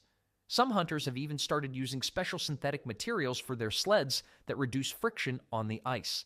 Though, as one elder noted, a fancy sled won't help if you don't know where to point it. He then added with a wink, "It just means you'll get lost faster and in much more style." This balance between traditional and modern tools shows how Inuit hunters adapt while maintaining their cultural heritage. Storage and transportation of these tools requires its own set of specialized equipment. Traditional tool bags made from waterproof sealskin keep essential items dry and organized. These bags have specific pockets and compartments for each tool, arranged so hunters can find what they need by feeling alone, crucial when you're wearing thick mittens in the dark. One young hunter learned this the hard way when he reached into the wrong pocket and grabbed his lunch instead of his ice tester. The design of these bags reflects generations of experience, with each pocket placed for optimal weight distribution and quick access. The most remarkable aspect of these tools isn't just their effectiveness, but their adaptability. Over generations, Inuit hunters have refined each piece of equipment to work perfectly in some of the harshest conditions on Earth. A single hunting expedition might subject these tools to temperatures ranging from minus 40 degrees Celsius to just above freezing, all while dealing with the tremendous forces exerted by a struggling walrus. This adaptability extends to the hunters themselves, who must maintain intimate knowledge of how each tool performs under different conditions. Each hunting tool undergoes rigorous testing in real-world conditions before being trusted on a hunt. Hunters often spend hours practicing with new equipment, ensuring they understand its limitations and capabilities. This testing period is crucial. A tool failure during a walrus hunt could have catastrophic consequences. Many hunters maintain backup equipment, carefully stored and maintained, ready to replace any tool that shows signs of wear. The relationship between hunter and tools goes beyond mere functionality. Each piece of equipment carries stories, memories, and lessons learned from close calls and successful hunts. Tools are often marked with personal symbols or family markings, creating a physical connection between past and present generations of hunters. These marks serve both practical and cultural purposes. They help identify ownership while also maintaining a record of the tool's history and the skills it represents. As night falls in the Arctic and tools are carefully cleaned and stored away, hunters know that tomorrow they'll face new challenges. But with generations of knowledge built into every tool, they're ready for whatever the hunt might bring. After all, in the Arctic, your life doesn't just depend on having the right tools, it depends on knowing exactly how to use them. Now, let's dive into what might be the most challenging part of walrus hunting: actually finding these massive creatures in the vast Arctic wilderness. As my old friend Aklak from Igloolik once told me, finding a walrus is like trying to spot a black dot on a white sheet of paper the size of a football field. Except the dot keeps moving and the paper changes shape every day. The Arctic isn't just big, it's absolutely enormous. We're talking about millions of square miles of ice, water, and more ice. You'd think spotting a 4,000-pound animal would be easy, right? Well, here's the funny thing. Walruses are actually master hide-and-seek champions of the North. They blend surprisingly well with the rocky shores and ice flows despite their size. One hunter told me he once walked right past a group of walruses because he thought they were just oddly shaped rocks. The real secret to finding walrus lies in understanding their daily routines. These creatures are creatures of habit, but their habits change with the seasons. During spring, they love hanging out on ice floes that drift near their favorite feeding spots. A single walrus can eat up to 6,000 clams in one day. That's more shellfish than most seafood restaurants serve in a week. These feeding grounds become hot spots for hunters, but getting there requires perfect timing. The ice tells stories to those who know how to read it. Experienced hunters can spot a walrus's presence just by looking at ice patterns. Walruses need to breathe every 4 to 10 minutes when they're active, so they maintain breathing holes in the ice. These holes aren't just random. They're carefully chosen spots where the ice is naturally thinner. Hunters look for these holes, which can be up to 3 feet wide and have distinct smooth edges from repeated use. The wind carries crucial information too. When the wind blows just right, hunters can hear walruses from over a mile away. Their distinctive grunts and bellows echo across the ice. It's a sound that's hard to describe, but once you've heard it, you never forget it. Some hunters say it sounds like a mix between a lion's roar and your uncle snoring after Thanksgiving dinner. But it gets interesting when you know that the walruses are social media experts of the sea. They communicate constantly with each other, and hunters have learned to recognize different types of calls. There's the all-clear grunt, the danger-approaching snort, and even the, "Hey, I found some good clams over here" whistle. Understanding these sounds is crucial for hunters trying to track a herd. Migration patterns play a huge role in locating walrus. These patterns have been passed down through generations of Inuit families, each adding their own observations to the knowledge base. Modern hunters use GPS to mark successful hunting spots, but they still rely heavily on traditional knowledge about walrus behavior. For instance, they know that walrus tend to return to the same areas year after year. Talk about creatures of habit. The hunting grounds themselves vary dramatically with the seasons. In winter, walruses prefer areas where strong currents prevent thick ice from forming, creating natural openings called polynyas. These spots become gathering points not just for walrus, but for an entire ecosystem of Arctic wildlife. Hunters who know the locations of these polynyas have a significant advantage in locating their prey. Reading the environment goes beyond just looking for walrus signs. Hunters watch for specific birds that often feed near walrus herds. The appearance of certain seals can also indicate nearby walrus activity. It's like nature's own notification system. Even the color of the water can tell hunters if walruses have been feeding in the area recently. A slightly muddy appearance to the water often indicates that walruses have been digging up clams from the seafloor. The waiting game is perhaps the most challenging part. Once a likely spot is found, hunters might need to wait for hours or even days for the perfect moment. It's not unusual for hunters to build small ice shelters where they can watch and wait while staying protected from the brutal Arctic winds. During these long waits, stories are shared, skills are taught to younger hunters, and traditional knowledge is passed down. Some of the best hunting tips have been shared during these waiting periods, passed from experienced hunters to the next generation. Technology has changed some aspects of walrus hunting, but finding them remains largely a game of patience and traditional knowledge. Some hunters now use binoculars and even drones to spot herds from a distance, but these tools only complement the age-old skills of reading ice, wind, and animal behavior.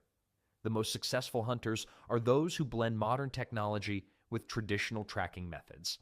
The success rate of finding walrus varies greatly with experience. Novice hunters might spend days searching without success, while experienced hunters can often locate a herd within hours. This isn't just luck, it's the result of years of learning to read the Arctic environment like a book. An experienced hunter can look at an ice formation and know instantly whether it's likely to attract walrus, based on factors like thickness, stability, and proximity to feeding grounds. As the ice conditions continue changing due to warming temperatures, walrus patterns are shifting too. This makes traditional knowledge even more valuable, as hunters need to adapt their searching techniques to new conditions. The ability to find walrus isn't just about following a set of rules, it's about understanding an entire ecosystem and how it changes over time. Hunters must now be more adaptable than ever, combining generations of knowledge with new observations about changing wildlife patterns. With a walrus herd finally located, hunters must switch gears completely. All the knowledge and patience used in finding the walrus now takes a back seat to the art of the silent approach. But that's a story for our next section. When approaching a walrus, hunters must become virtually invisible. No small feat when you're bundled up like a walking winter coat sail. The first rule of walrus approach is simple: never move directly toward them. Walruses might have poor eyesight, but they can detect straight-line movement with surprising accuracy. Instead, hunters use a zigzag pattern, taking advantage of ice ridges and snow drifts for cover. One wrong move, one careless step, and hours of patient stalking dissolve faster than an ice cube in hot coffee. Traditional hunters use kayaks to approach walrus herds from the water, a method that's both incredibly effective and, frankly, brave enough to make your knees wobble. These kayaks, masterfully crafted from sealskin stretched over wooden frames, can slip through water with barely a ripple. A well-made traditional kayak creates less water displacement than a sleeping seal, making it nearly undetectable to nearby walruses. The role of wind direction cannot be overstated in the approach. Walruses have an excellent sense of smell. They can detect human scent from over half a mile away when the wind is right. Hunters must constantly monitor wind direction, staying downwind of their quarry. Some hunters carry a small pouch of snow powder to release occasionally, nature's version of a wind direction indicator. Team coordination during the approach resembles an elaborate dance choreographed in slow motion. Different groups of hunters take specific roles. Some act as decoys, carefully positioning themselves to keep the walrus's attention in one direction, while others move into striking positions. These roles rotate throughout the hunt, with hunters communicating through hand signals that haven't changed in generations. At certain temperatures, snow becomes squeaky underfoot, a sound that can travel surprisingly far across the ice. Experienced hunters know exactly how to adjust their weight distribution to minimize noise. The technique involves rolling each foot from heel to toe while keeping your weight centered, similar to a cat stalking its prey, except the cat isn't wearing 3 layers of thermal underwear. Reading walrus behavior becomes critical during the approach. These animals have a complex system of social cues that hunters have learned to interpret. A raised head might indicate curiosity rather than alarm. A slight shift in position could signal anything from mild interest to imminent flight. One hunter described it as reading a book written in Walrus, a language where every twitch and turn has meaning. The distance maintained between hunting team members follows a precise formula based on ice conditions and herd size. On solid ice, hunters might spread out more widely, while on thinner ice, they stay closer together for safety. A little-known fact, the optimal spacing between hunters typically matches the average length of 2 adult walruses, about 24 feet. This spacing allows for quick mutual support while minimizing the chance of being detected. Stealth techniques vary with the seasons. During the darker months, hunters can move more freely, but must be extra cautious about noise. In brighter conditions, shadow management becomes crucial. Hunters often time their approaches to coincide with the long shadows of early morning or late evening when their silhouettes blend more naturally with the ice landscape. Modern hunting parties might use synthetic materials that help mask human scent, but traditional methods remain surprisingly effective. Seal oil rubbed on clothing helps mask human odor, though as one hunter jokes, after a few days of that, even the walruses start to smell better than you do. The most challenging aspect of the approach often involves crossing areas of broken ice. These zones require a combination of balance, timing, and nerves of steel. Hunters must distribute their weight carefully, sometimes lying flat and crawling across particularly unstable sections.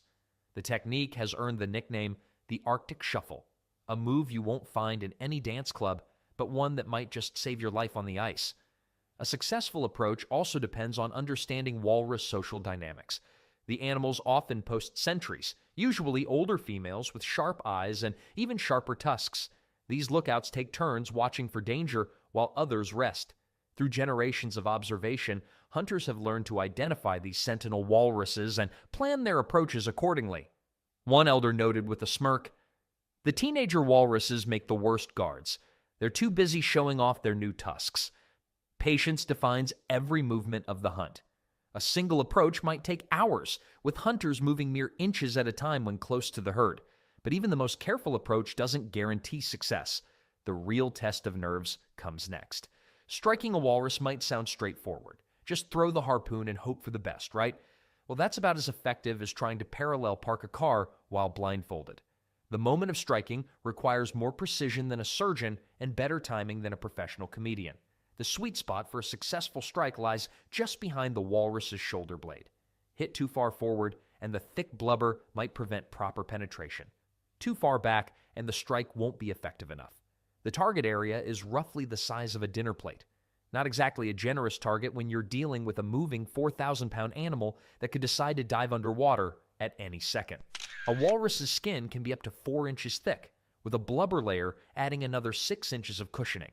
That's 10 inches of tough tissue the harpoon needs to penetrate. To put that in perspective, it's like trying to push a needle through a stack of leather jackets while they're being worn by a very uncooperative customer. The actual throw requires explosive power combined with laser-like accuracy. Hunters must generate enough force to drive the harpoon through all those layers while maintaining perfect control over the direction. The technique involves a specific throwing motion that's been refined over centuries. One elder describes it as throwing lightning, quick, powerful, and precise. Cold muscles don't exactly perform at their best, which is why hunters often do subtle exercises to stay warm during the approach.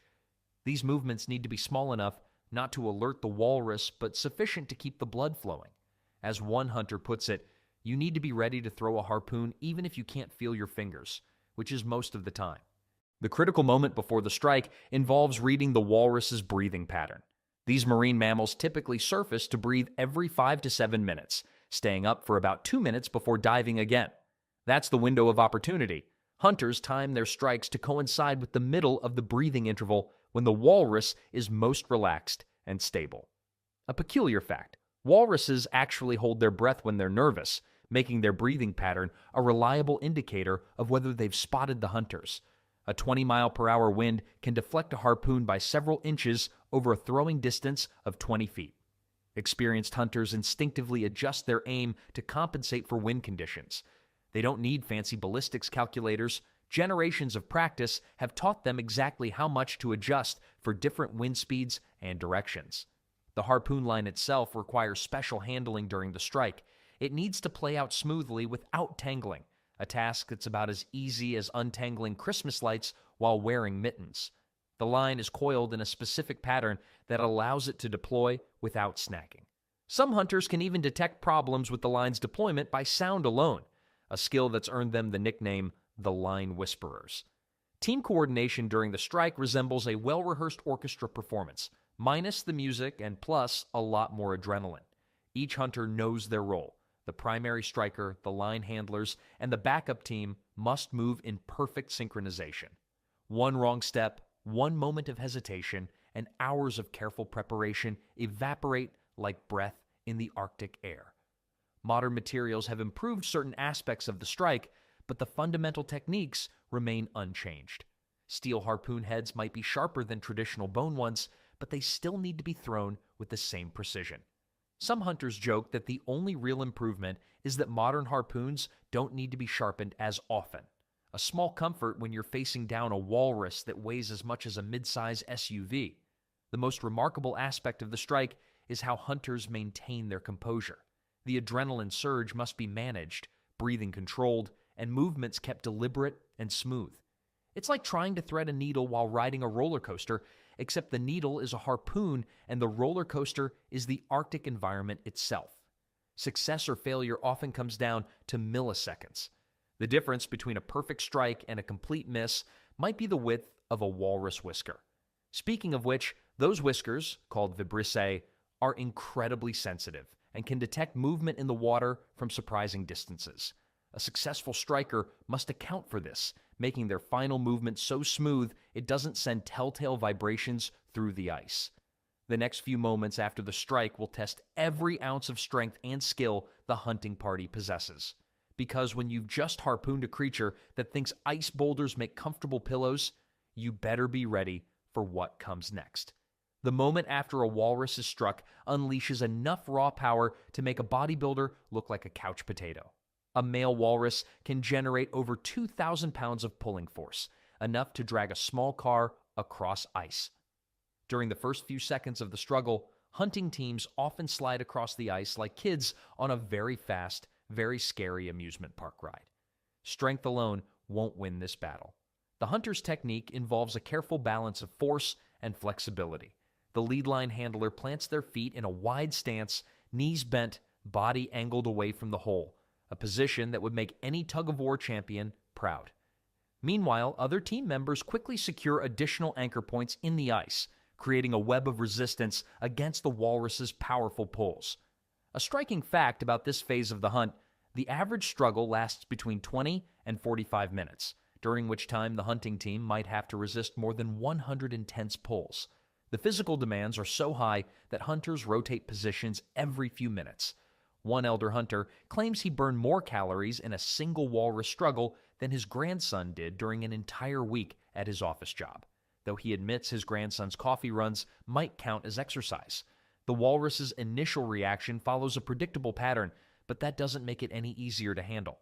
First comes the power dive, a sudden explosive plunge that can snap inferior lines like cotton thread.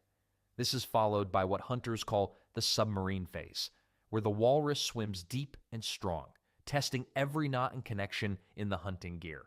The line cuts through the water with enough force to create a high-pitched whine, earning this moment the nickname the walrus whistle.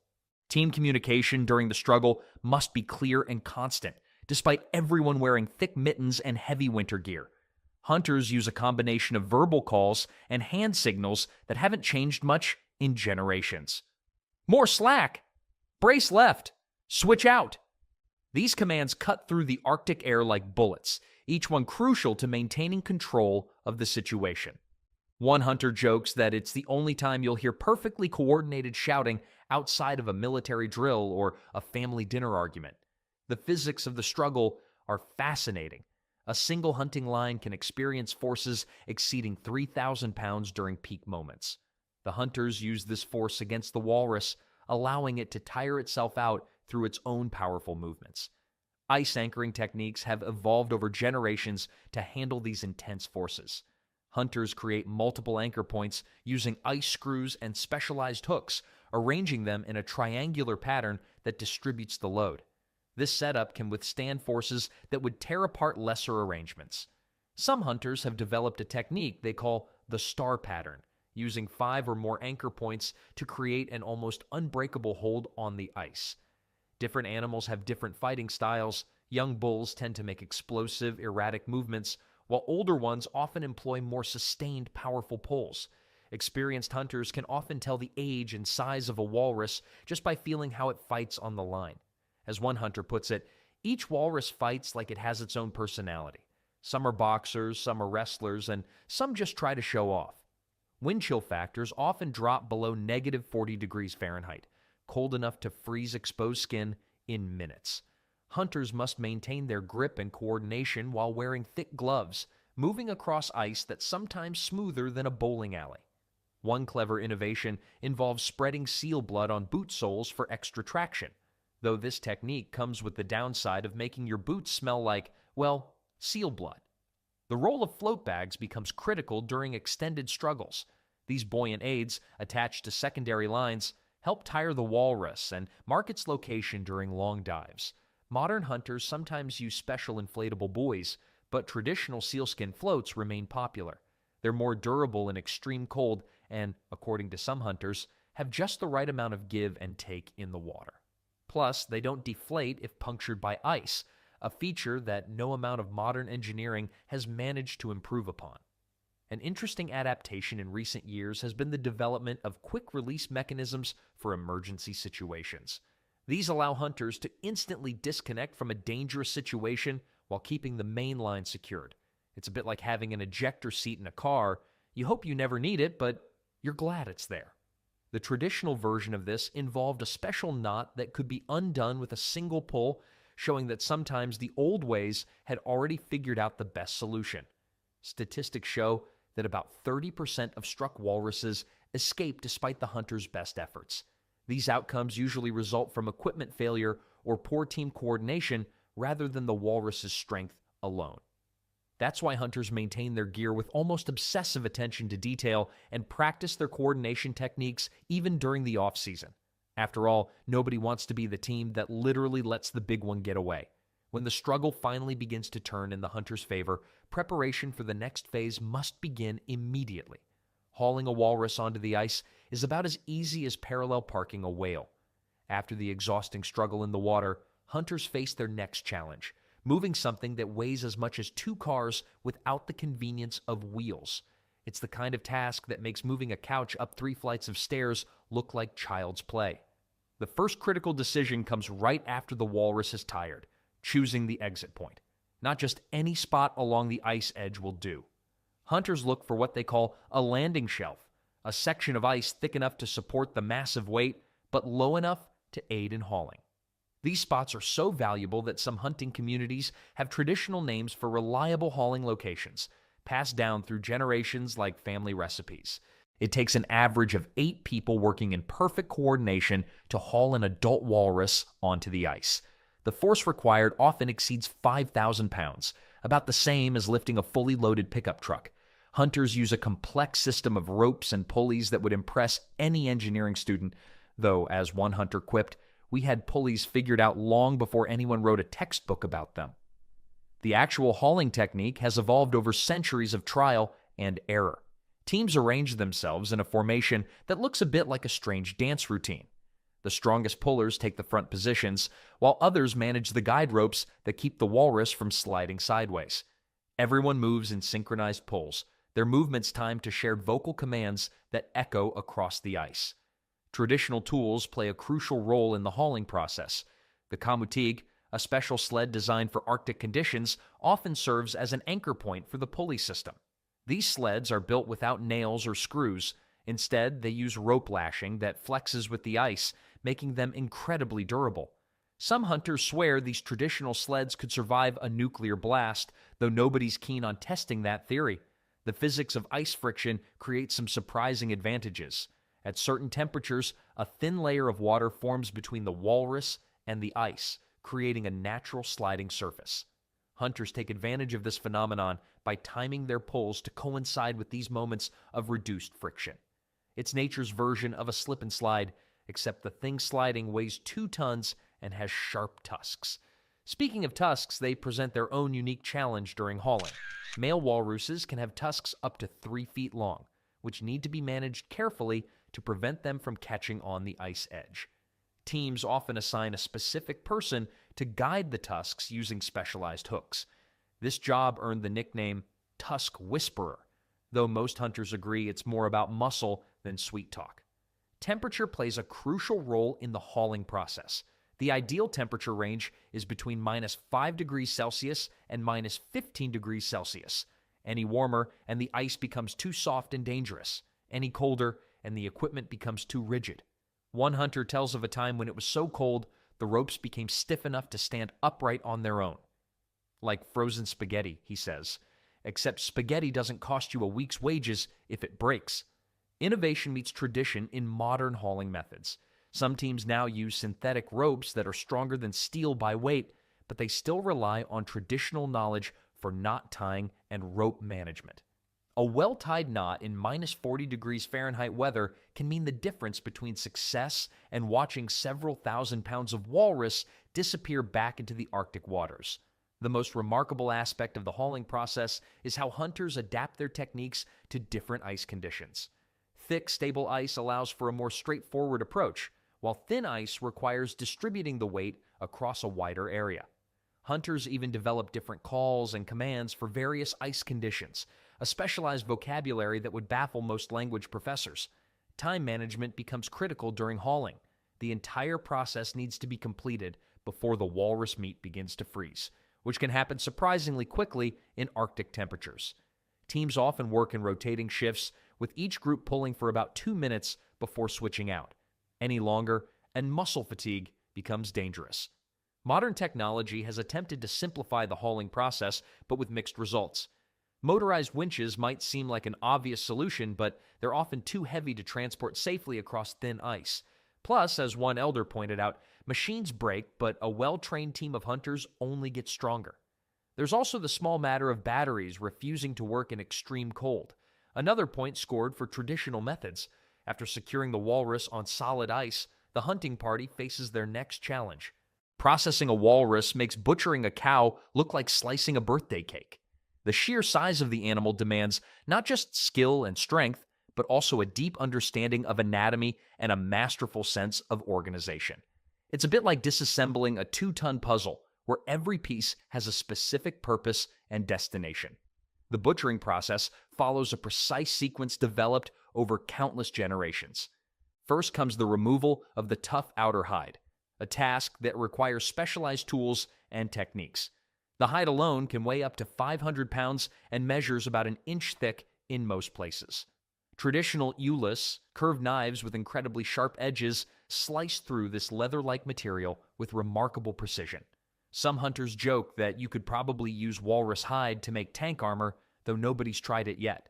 A single adult walrus can provide up to 1,500 pounds of meat and edible organs.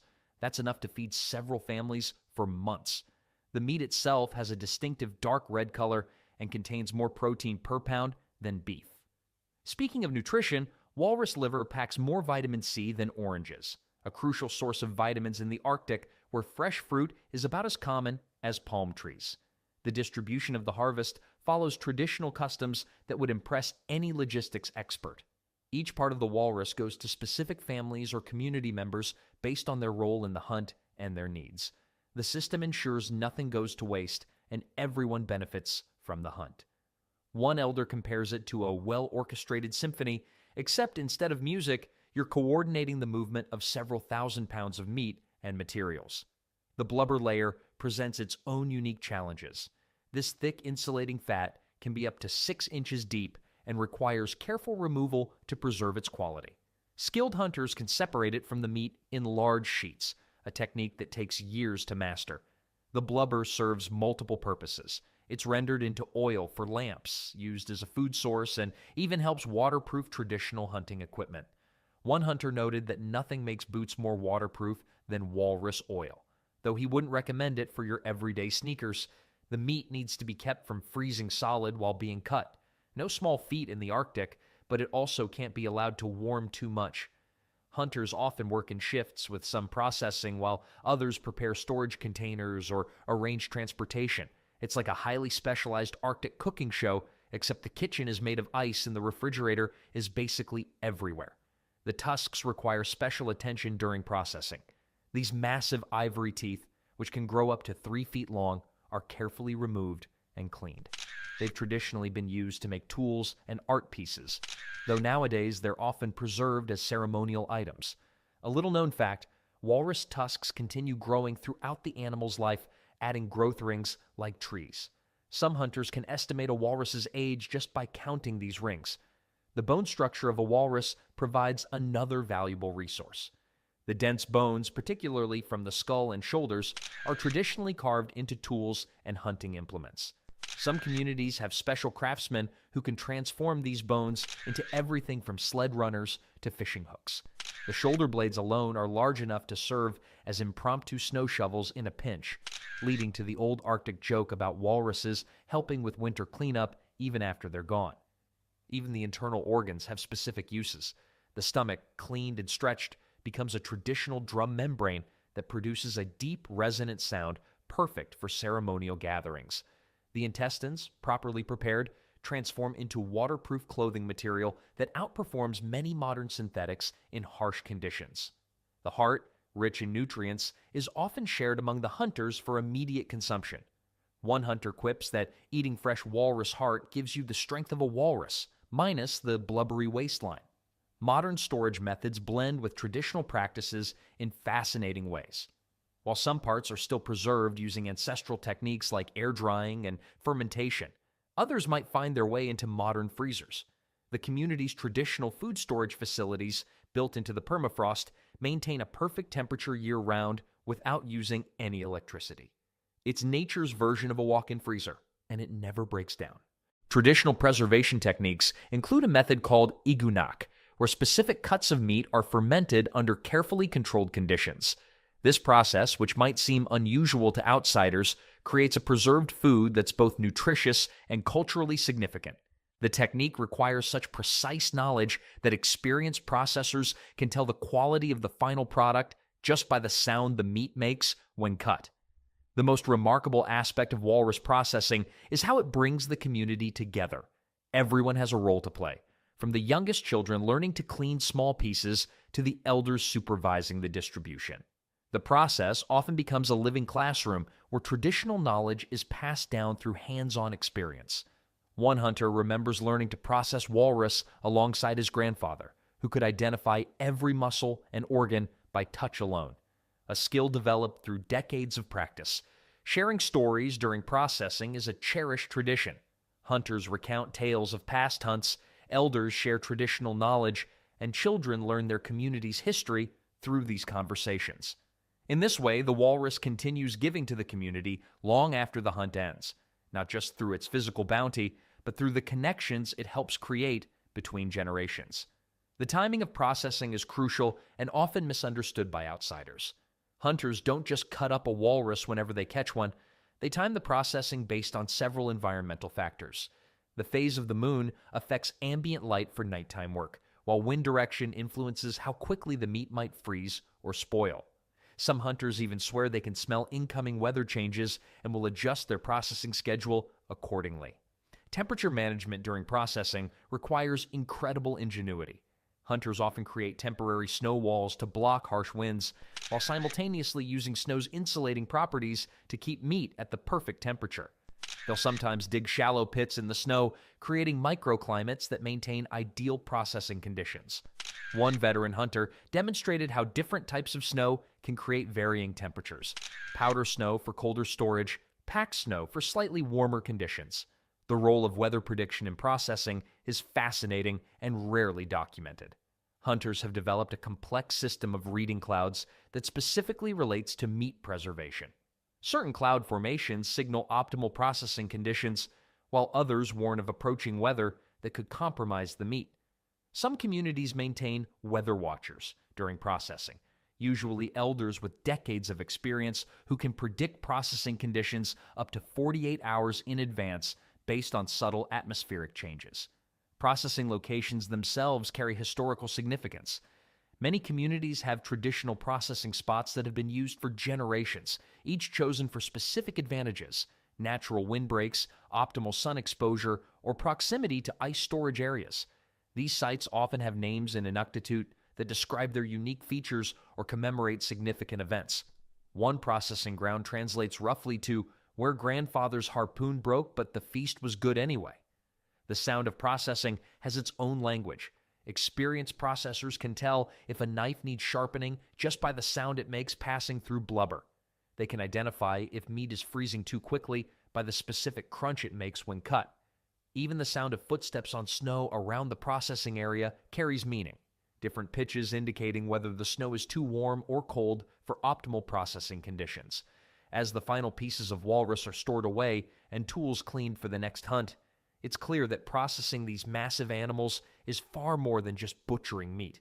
It's a delicate dance of traditional knowledge and timing, where weather reading meets knife skills, where the phases of the moon guide processing schedules, and where even the sounds of footsteps in snow carry crucial information.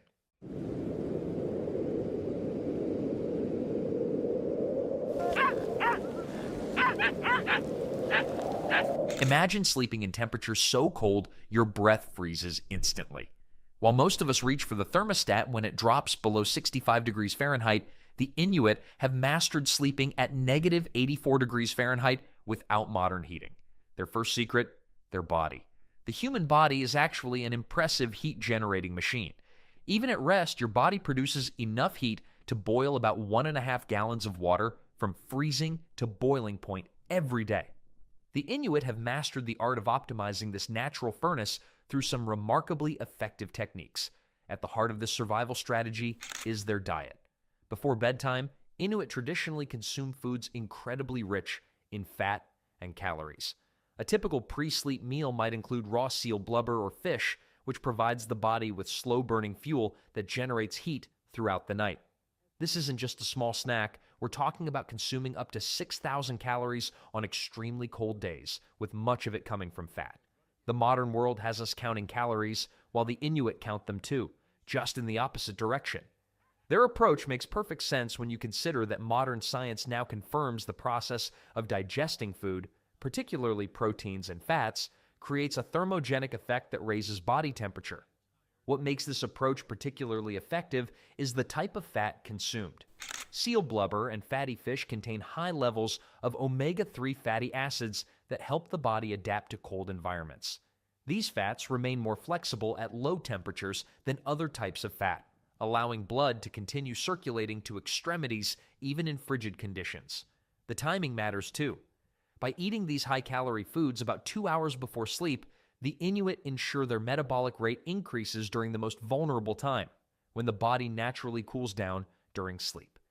Studies have shown that metabolic rates can increase by up to 30% after consuming certain proteins and fats, creating what amounts to an internal heating system. One particularly fascinating adaptation: Inuit bodies have developed a higher basal metabolic rate than people from warmer climates. Research has found that their resting metabolism can be up to 50% higher than the average person from temperate regions. This means they naturally generate more heat even when doing nothing. It's like having a built-in space heater when everyone else has to plug theirs in. While modern nutritionists might raise eyebrows at a diet so heavy in animal fat, in the context of Arctic survival, it's brilliantly adapted to the environment. Without refrigeration, fresh vegetables are scarce, making meat and fish the most accessible food sources. Nature has a way of aligning necessity with functionality. There's also something surprisingly refreshing about this approach. While the rest of us are fiddling with our smart thermostats and electric blankets, the Inuit remind us that our bodies come equipped with their own temperature regulation systems, if we know how to fuel them properly. Of course, sleeping comfortably at these extreme temperatures involves more than just eating the right foods. You might think snow is just frozen water that makes you cold, but in the Arctic, it's actually a lifesaver. When temperatures drop to negative 84 degrees Fahrenheit, the Inuit don't run from snow. They use it as their shelter and insulation. This might sound crazy at first, but there's solid science behind this survival technique. Snow contains up to 95% trapped air. All these tiny air pockets work like the insulation in your home's walls. The result? An igloo can be 30 to 40 degrees warmer inside than the outside air temperature. That means when it's negative 50 degrees outside, it might be a relatively comfortable negative 10 degrees inside an igloo. Still cold by most standards, but the difference between life and death in the Arctic. Building an igloo isn't just throwing snow into a pile. The Inuit carefully select the right kind of snow, typically wind-packed snow that has the right density and strength. Too fluffy and it won't hold shape, too icy and it won't insulate well. The blocks are cut and stacked in a spiral pattern, creating a dome that's remarkably strong and efficient. The entrance to a traditional igloo always points away from prevailing winds and sits lower than the sleeping platform inside. This clever design traps warm air at the top where people sleep while allowing the heavier cold air to sink to the bottom and out the entrance. It's basically a natural temperature sorting system. What's truly fascinating is how the igloo actually gets warmer over time when occupied. Body heat from the inhabitants gradually melts the inner surface of the snow, which then refreezes into a layer of ice. This ice layer seals in even more heat while still allowing minimal air exchange so the occupants don't suffocate. A well-built snow shelter can support the weight of a person standing on top. Some can hold over 200 pounds per square foot. This strength comes from the dome shape, which distributes weight evenly throughout the structure. Mother Nature was designing efficient architecture long before humans started building skyscrapers. The thickness of igloo walls typically ranges from 4 to 8 inches, depending on the temperature outside. The colder it gets, the thicker the walls need to be. The Inuit have developed such an intuitive understanding of these principles that they can adjust their building techniques based on weather conditions. Snow's insulating properties aren't just useful for igloos. The Inuit sometimes dig simple snow caves or build windbreaks when full igloos aren't necessary. Even a basic snow wall can reduce wind chill dramatically.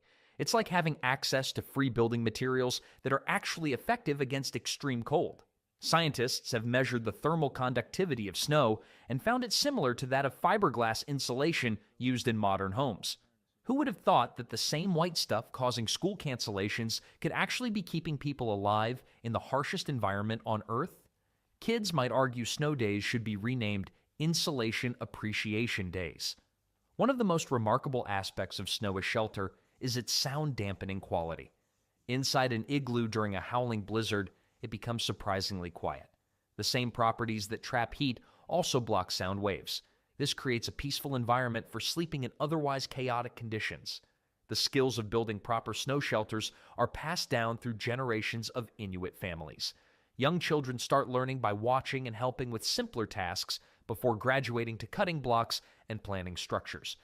By their teenage years, many can build emergency shelters quickly, a skill more valuable than any smartphone app in the Arctic. While our modern homes with central heating are certainly more comfortable, there's an elegance to the igloo that modern architecture can't match, a structure built entirely from the environment that protects against that very same environment. No building permits, no mortgage, just knowledge and skill. That well-insulated igloo creates the perfect environment for the body's natural heating system to do its work efficiently. But our next requires another kind of wisdom. Most of us have this instinct when it's cold. Pile on every piece of clothing we own and burrow under mountains of blankets. For survival in truly Arctic temperatures, this common approach can actually be dangerous. The Inuit discovered long ago that when it comes to layers, more isn't always better. Here's the surprising truth. Wearing too many layers can make you colder. How? It's all about sweat. When the human body overheats, even in freezing temperatures, it produces sweat to cool down. In a negative 84-degree environment, that moisture becomes your worst enemy. Once sweat forms, it quickly chills and pulls heat away from your body much faster than dry air would. It's like jumping in a pool on a winter day, a recipe for hypothermia. The ideal layering system follows what modern outdoor enthusiasts call the three-layer principle, though the Inuit mastered it centuries before it had a name. The system consists of a base layer that wicks moisture away from skin, a middle insulating layer that traps heat, and an outer windproof layer that blocks the elements. A crucial difference between Inuit layering and what most people do, they leave room for air between each layer. These air pockets get warmed by body heat and create additional insulation. Tight clothing restricts circulation and eliminates these warming air spaces. It's like how a properly insulated house has air gaps in the walls. They're not a mistake. They're a feature. Temperature regulation becomes particularly important during sleep. The body's core temperature naturally drops by about 2 degrees Fahrenheit during sleep cycles. Inuit carefully adjust their sleeping layers to account for this change, often loosening certain clothing items before bed to prevent overheating and sweating. The traditional sleeping arrangement includes a layer of boughs or dried grasses beneath the sleeper, followed by animal hides. Modern tests have proven this system creates effective insulation from the ground, which can steal body heat 6 times faster than air. Just enough, not too much, is the governing principle. A common mistake among Arctic travelers has been wearing every available piece of clothing, only to wake up hours later shivering in sweat-dampened garments. Rescue records from early Arctic expeditions show that many explorers died not from insufficient clothing, but from improper layering that led to sweating, followed by rapid cooling. Inuit children learn the concept of proper layering early, often through trial and error under supervised conditions. They discover that feeling slightly cool when first going to bed is actually better than feeling warm, because once the body settles in and the layers trap heat, the temperature equalizes perfectly for sleeping. Most modern sleeping bags are designed as closed systems that trap body heat, but they often fail to address moisture management. The traditional Inuit approach of separate adjustable layers allows for venting excess heat and moisture while maintaining core warmth. The concept extends to hand and foot coverings too. Multiple thin mittens with air spaces work better than one thick pair. A fascinating statistic. Thin air gaps of just 1/8 of an inch between layers can improve insulation value by up to 40% compared to compressed materials of the same total thickness.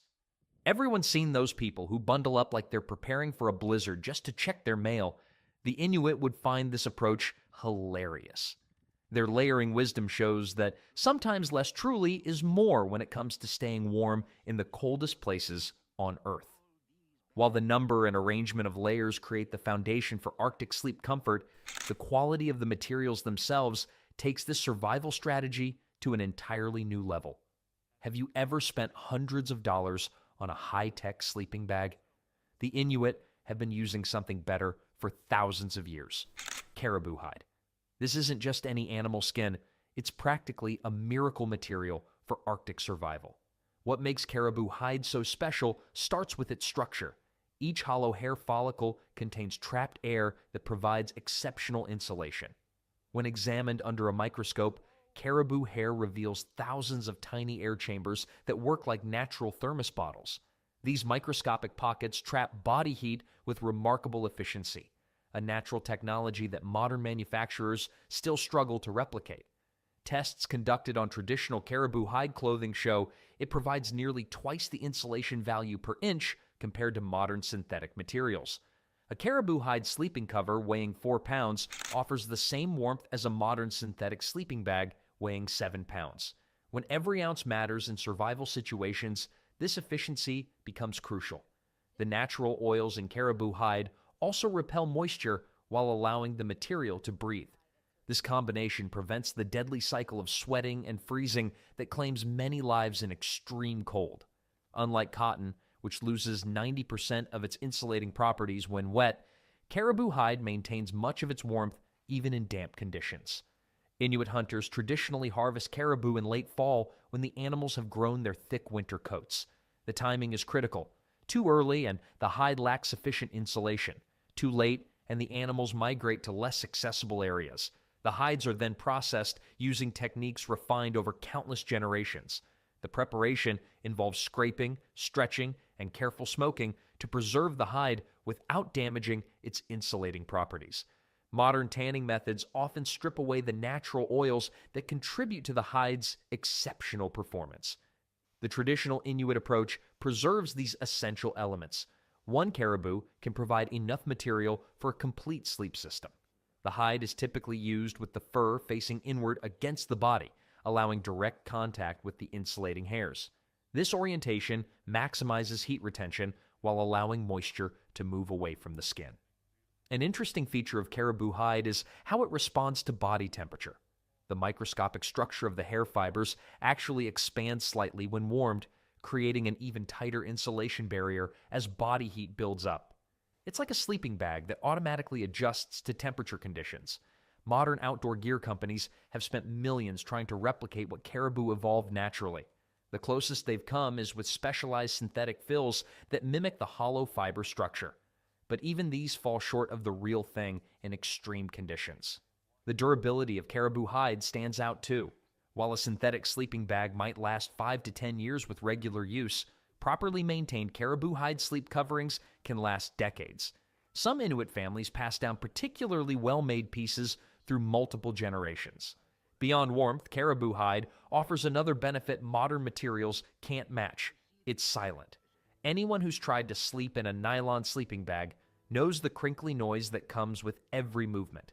In a hunting culture where sound discipline can mean the difference between eating and going hungry, the silent comfort of natural materials matters. Those fancy space-age fabrics in outdoor stores might look impressive, but Mother Nature perfected sleep technology long before we started putting logos on our jackets. Maybe we should call it caribou tech instead. The wisdom of proper materials is just one piece of the Arctic sleep puzzle. Do you sleep sprawled out like a starfish on a summer night? That might work fine in your heated bedroom, but it could be deadly in Arctic conditions. The Inuit have refined sleeping positions that maximize warmth retention, and they're quite different from how most of us naturally sleep. The most effective position for conserving body heat is the fetal position, where you curl up with your knees pulled towards your chest. This pose minimizes the surface area exposed to the cold air, reducing heat loss by up to 30% compared to sleeping stretched out. When temperatures drop below -60 degrees Fahrenheit, this difference can be life-saving. Studies of body heat loss show why this works so well. The human body loses heat through radiation, conduction, convection, and evaporation. By curling up, you reduce the amount of skin surface available for radiative heat loss, the same principle that makes a compact sphere lose heat more slowly than a stretched-out shape with the same volume. The fetal position also protects vital organs. When the body experiences extreme cold, it naturally diverts blood flow away from extremities to maintain core temperature, a survival mechanism known as vasoconstriction. By tucking limbs close to the torso, you're supporting this natural response, keeping warm blood circulating near essential organs. Inuit sleepers often tuck their hands between their thighs or into their armpits, the body's natural hot pockets. These areas contain major blood vessels close to the surface and generate significant heat.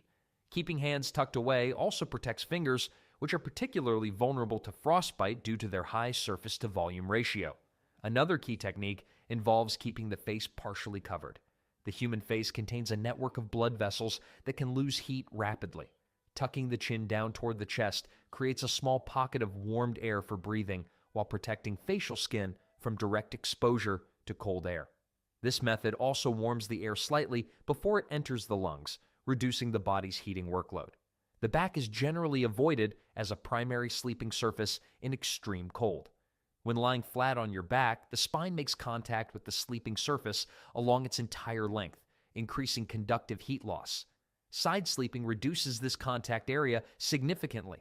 If modern mattress companies advertise based on Arctic survival principles rather than comfort, they'd be promoting very different designs. Position shifting is minimized as well. Each time you move during sleep, you break the warm air seal that's formed around your body and temporarily allow cold air to rush in.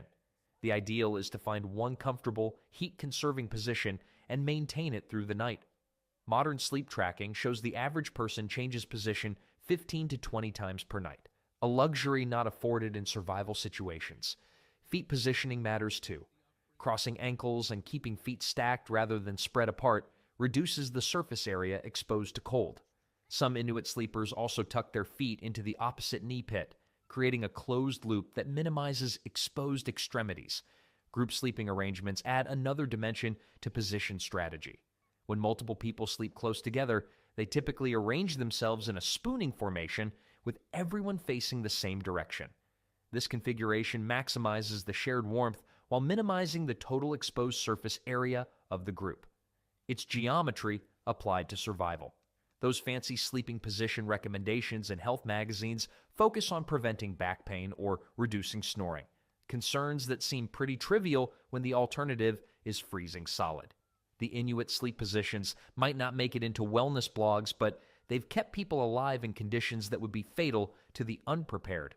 The perfect sleeping position is just one part of a comprehensive approach to Arctic rest. When temperatures drop to their lowest, sometimes the best strategy is to share not just techniques. Sleeping in groups isn't just a social arrangement, it's a calculated survival strategy that significantly improves everyone's chances of making it through the night. The math behind group sleeping is compelling.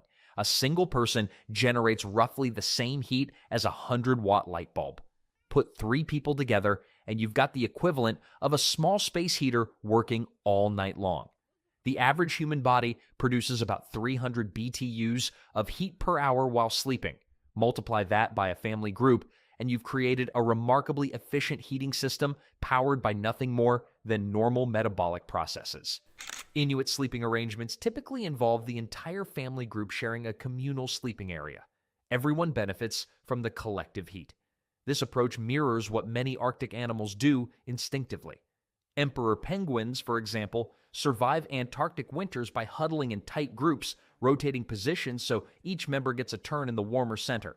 Temperature measurements taken inside traditional sleeping areas show that a group of 4 to 6 people can raise the ambient temperature by 8 to 10 degrees Fahrenheit compared to a solo sleeper in the same space. This difference can transform a dangerous situation into a survivable one. The arrangement of bodies follows specific patterns designed to maximize heat sharing.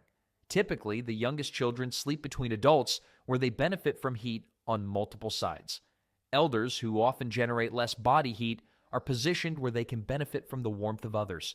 The most cold-resistant individuals might take the outer positions, providing a buffer for more vulnerable family members. Beyond just generating heat, group sleeping reduces each person's exposed surface area. When 2 people sleep back-to-back, each loses less heat through radiation and convection because one entire side of their body is protected.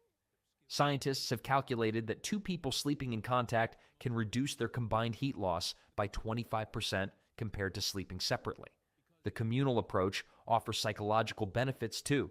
Arctic nights can last for months, and the darkness combined with extreme cold creates challenging conditions for mental health.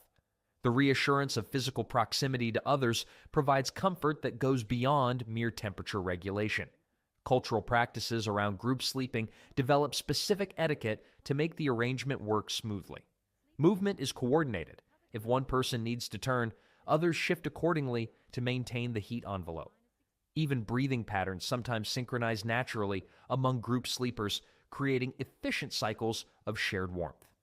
Modern Arctic explorers have adopted this traditional wisdom, abandoning individual tents in the most extreme conditions in favor of shared sleeping arrangements.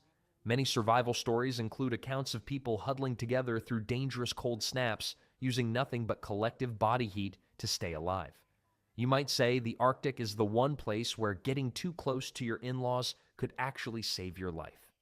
Nothing builds family bonds quite like knowing Uncle Joe's snoring is actually contributing to the household heating system. The practice extends to working dogs as well. Traditional sled dogs sleep in tight circular formations, with different dogs taking turns at the exposed outer positions.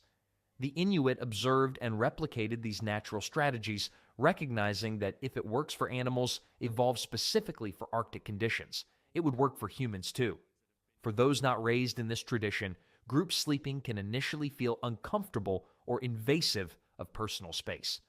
Western visitors to traditional Arctic communities often struggle to adapt to this survival technique, their cultural preference for privacy competing with the practical reality of survival needs.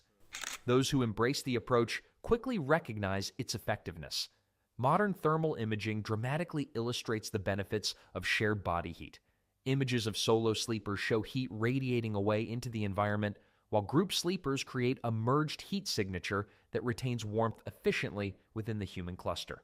It's a visible representation of how cooperation becomes not just helpful, but essential for survival. While proper sleeping positions and protective materials create the foundation for Arctic sleep, the multiplication of body heat through proximity transforms the cold from an enemy into a manageable condition.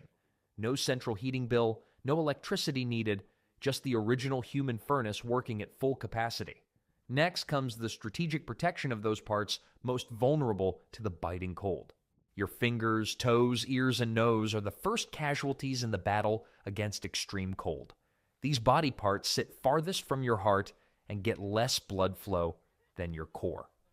When temperatures drop to negative 84 degrees Fahrenheit, protecting these vulnerable extremities becomes a top priority for the Inuit. The human body operates with a ruthless survival logic. When faced with life-threatening colds, it restricts blood flow to extremities to keep the core organs functioning. This biological triage means your fingers and toes start to freeze while your body desperately tries to keep your heart and brain warm. The Inuit have developed specific techniques to counteract this natural but potentially dangerous response. Let's start with the hands. Traditional Inuit mittens, called pulik, are designed with a crucial difference from standard winter gear. They're significantly oversized. This extra space creates an insulating air pocket around the hand, which the body warms naturally. Tests show that properly designed mittens with this airspace can be up to 40% warmer than tight-fitting gloves of the same material. The mittens typically feature a two-layer system. The inner layer is often caribou fur with the hair facing inward, while the outer layer is sealskin with the waterproof side facing out.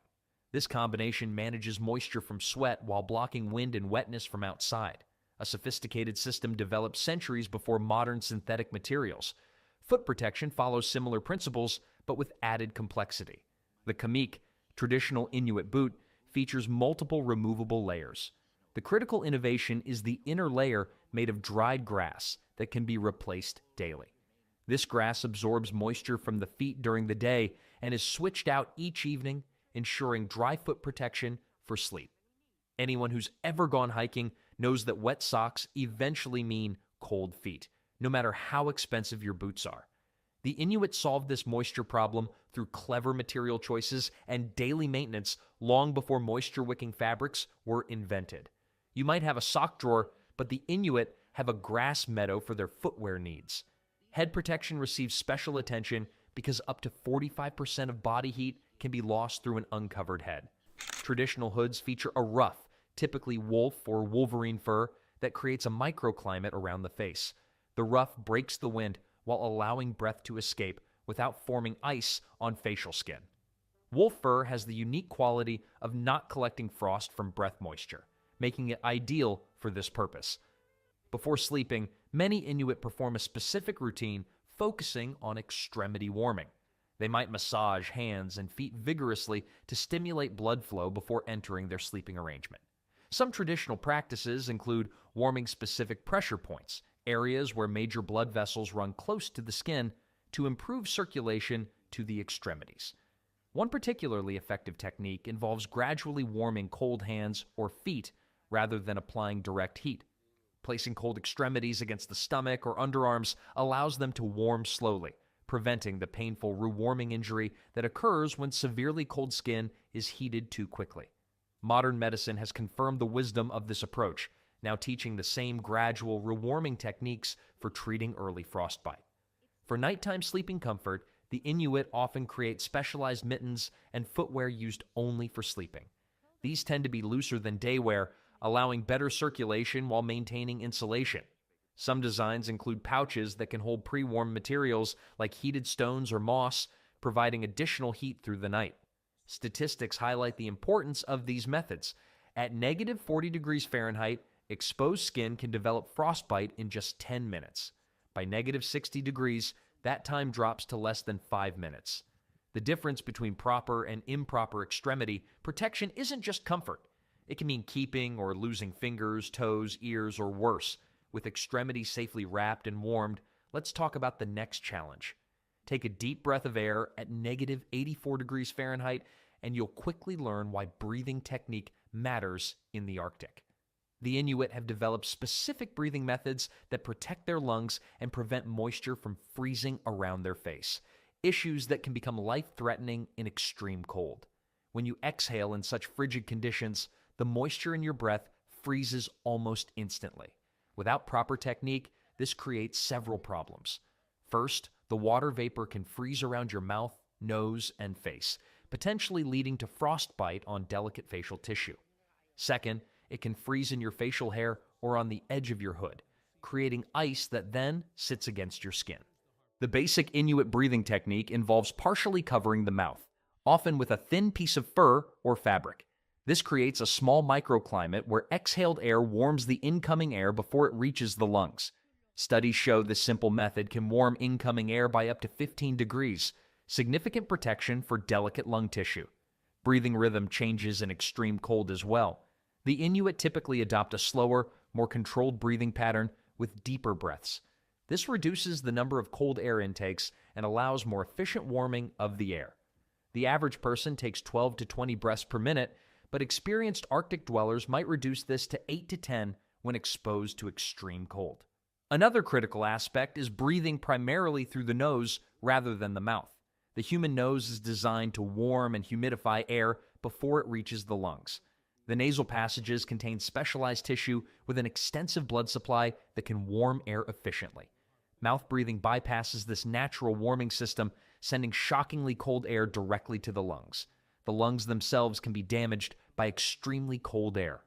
When air at negative 64 degrees hits lung tissue, it can cause bronchospasm, a tightening of the airways that reduces breathing capacity. In severe cases, this can lead to a condition similar to frostbite inside the lungs. Proper breathing technique prevents this by ensuring air is pre-warmed before reaching deep into the respiratory system. Some traditional Inuit sleep shelters include a breathing hole positioned near the sleeper's face. This creates a small tunnel through which air can be drawn while minimizing exposure to the full cold of the environment. The walls of this tunnel gradually warm the air as it passes through, a natural heat exchanger that functions on simple principles. Moisture management extends beyond just breathing technique. Many Inuit pull a fur hood or cover completely over their head while sleeping, breathing into this enclosed space. While this might sound counterintuitive, wouldn't it get damp? The natural materials actually absorb and distribute the moisture in ways synthetic fabrics cannot. The fur remains warm even when slightly damp, unlike cotton or other materials that become dangerously cold when wet. One fascinating adaptation involves synchronizing breathing with activity levels. During periods of high exertion, the body generates more heat, making cold air less dangerous to the lungs. But when settling down to sleep, breathing must adjust as body temperature drops. The transition between active and rest breathing requires careful management to prevent respiratory issues. The consequences of improper breathing technique can be severe. Ice buildup around the face not only increases frostbite risk, but can actually freeze eyelids shut or create an ice mask that must be painfully thawed. In the Arctic, morning breath takes on a whole new meaning. It's less about bad smell and more about whether your breath turns your face into an ice sculpture overnight. Modern cold weather masks and face coverings attempt to replicate these traditional techniques using synthetic materials with heat exchange properties. But many Arctic travelers find these modern solutions inferior to the traditional approaches refined over thousands of years of practical experience. As technology advances, the fundamental principles of Arctic survival remain unchanged. Modern visitors to extreme northern regions still learn traditional breathing methods because no technological solution has yet surpassed the efficiency of these time-tested techniques. Mastering proper breathing allows Arctic sleepers to rest comfortably without worrying about the air they breathe. But another source of warmth plays a crucial role in the coldest conditions. How do you heat a house made of snow without melting it? This seemingly impossible challenge has been solved by the Inuit with an ingenious heating system, the quollic, or seal oil lamp. This simple but effective device provides both light and heat in Arctic dwellings while maintaining a delicate balance that keeps the structure intact. The traditional seal oil lamp consists of a shallow, carved stone vessel filled with rendered seal blubber. A wick made from Arctic cotton grass or moss runs along one edge. When lit, the wick draws up the oil and burns with a steady, controlled flame. It sounds basic, but the engineering is surprisingly sophisticated. A properly maintained quollic generates between 100 and 400 BTUs of heat per hour, enough to raise the interior temperature of an igloo by 15 to 20 degrees without causing structural damage. The heat output can be precisely controlled by adjusting the length of the exposed wick or the number of wicks burning simultaneously. The strategic placement of the lamp is crucial. Typically positioned on a snow platform or stone base, the quollic heats the air above it, which then circulates throughout the shelter. The warming effect creates a gentle convection current that distributes heat evenly while avoiding direct contact between the flame and the snow walls.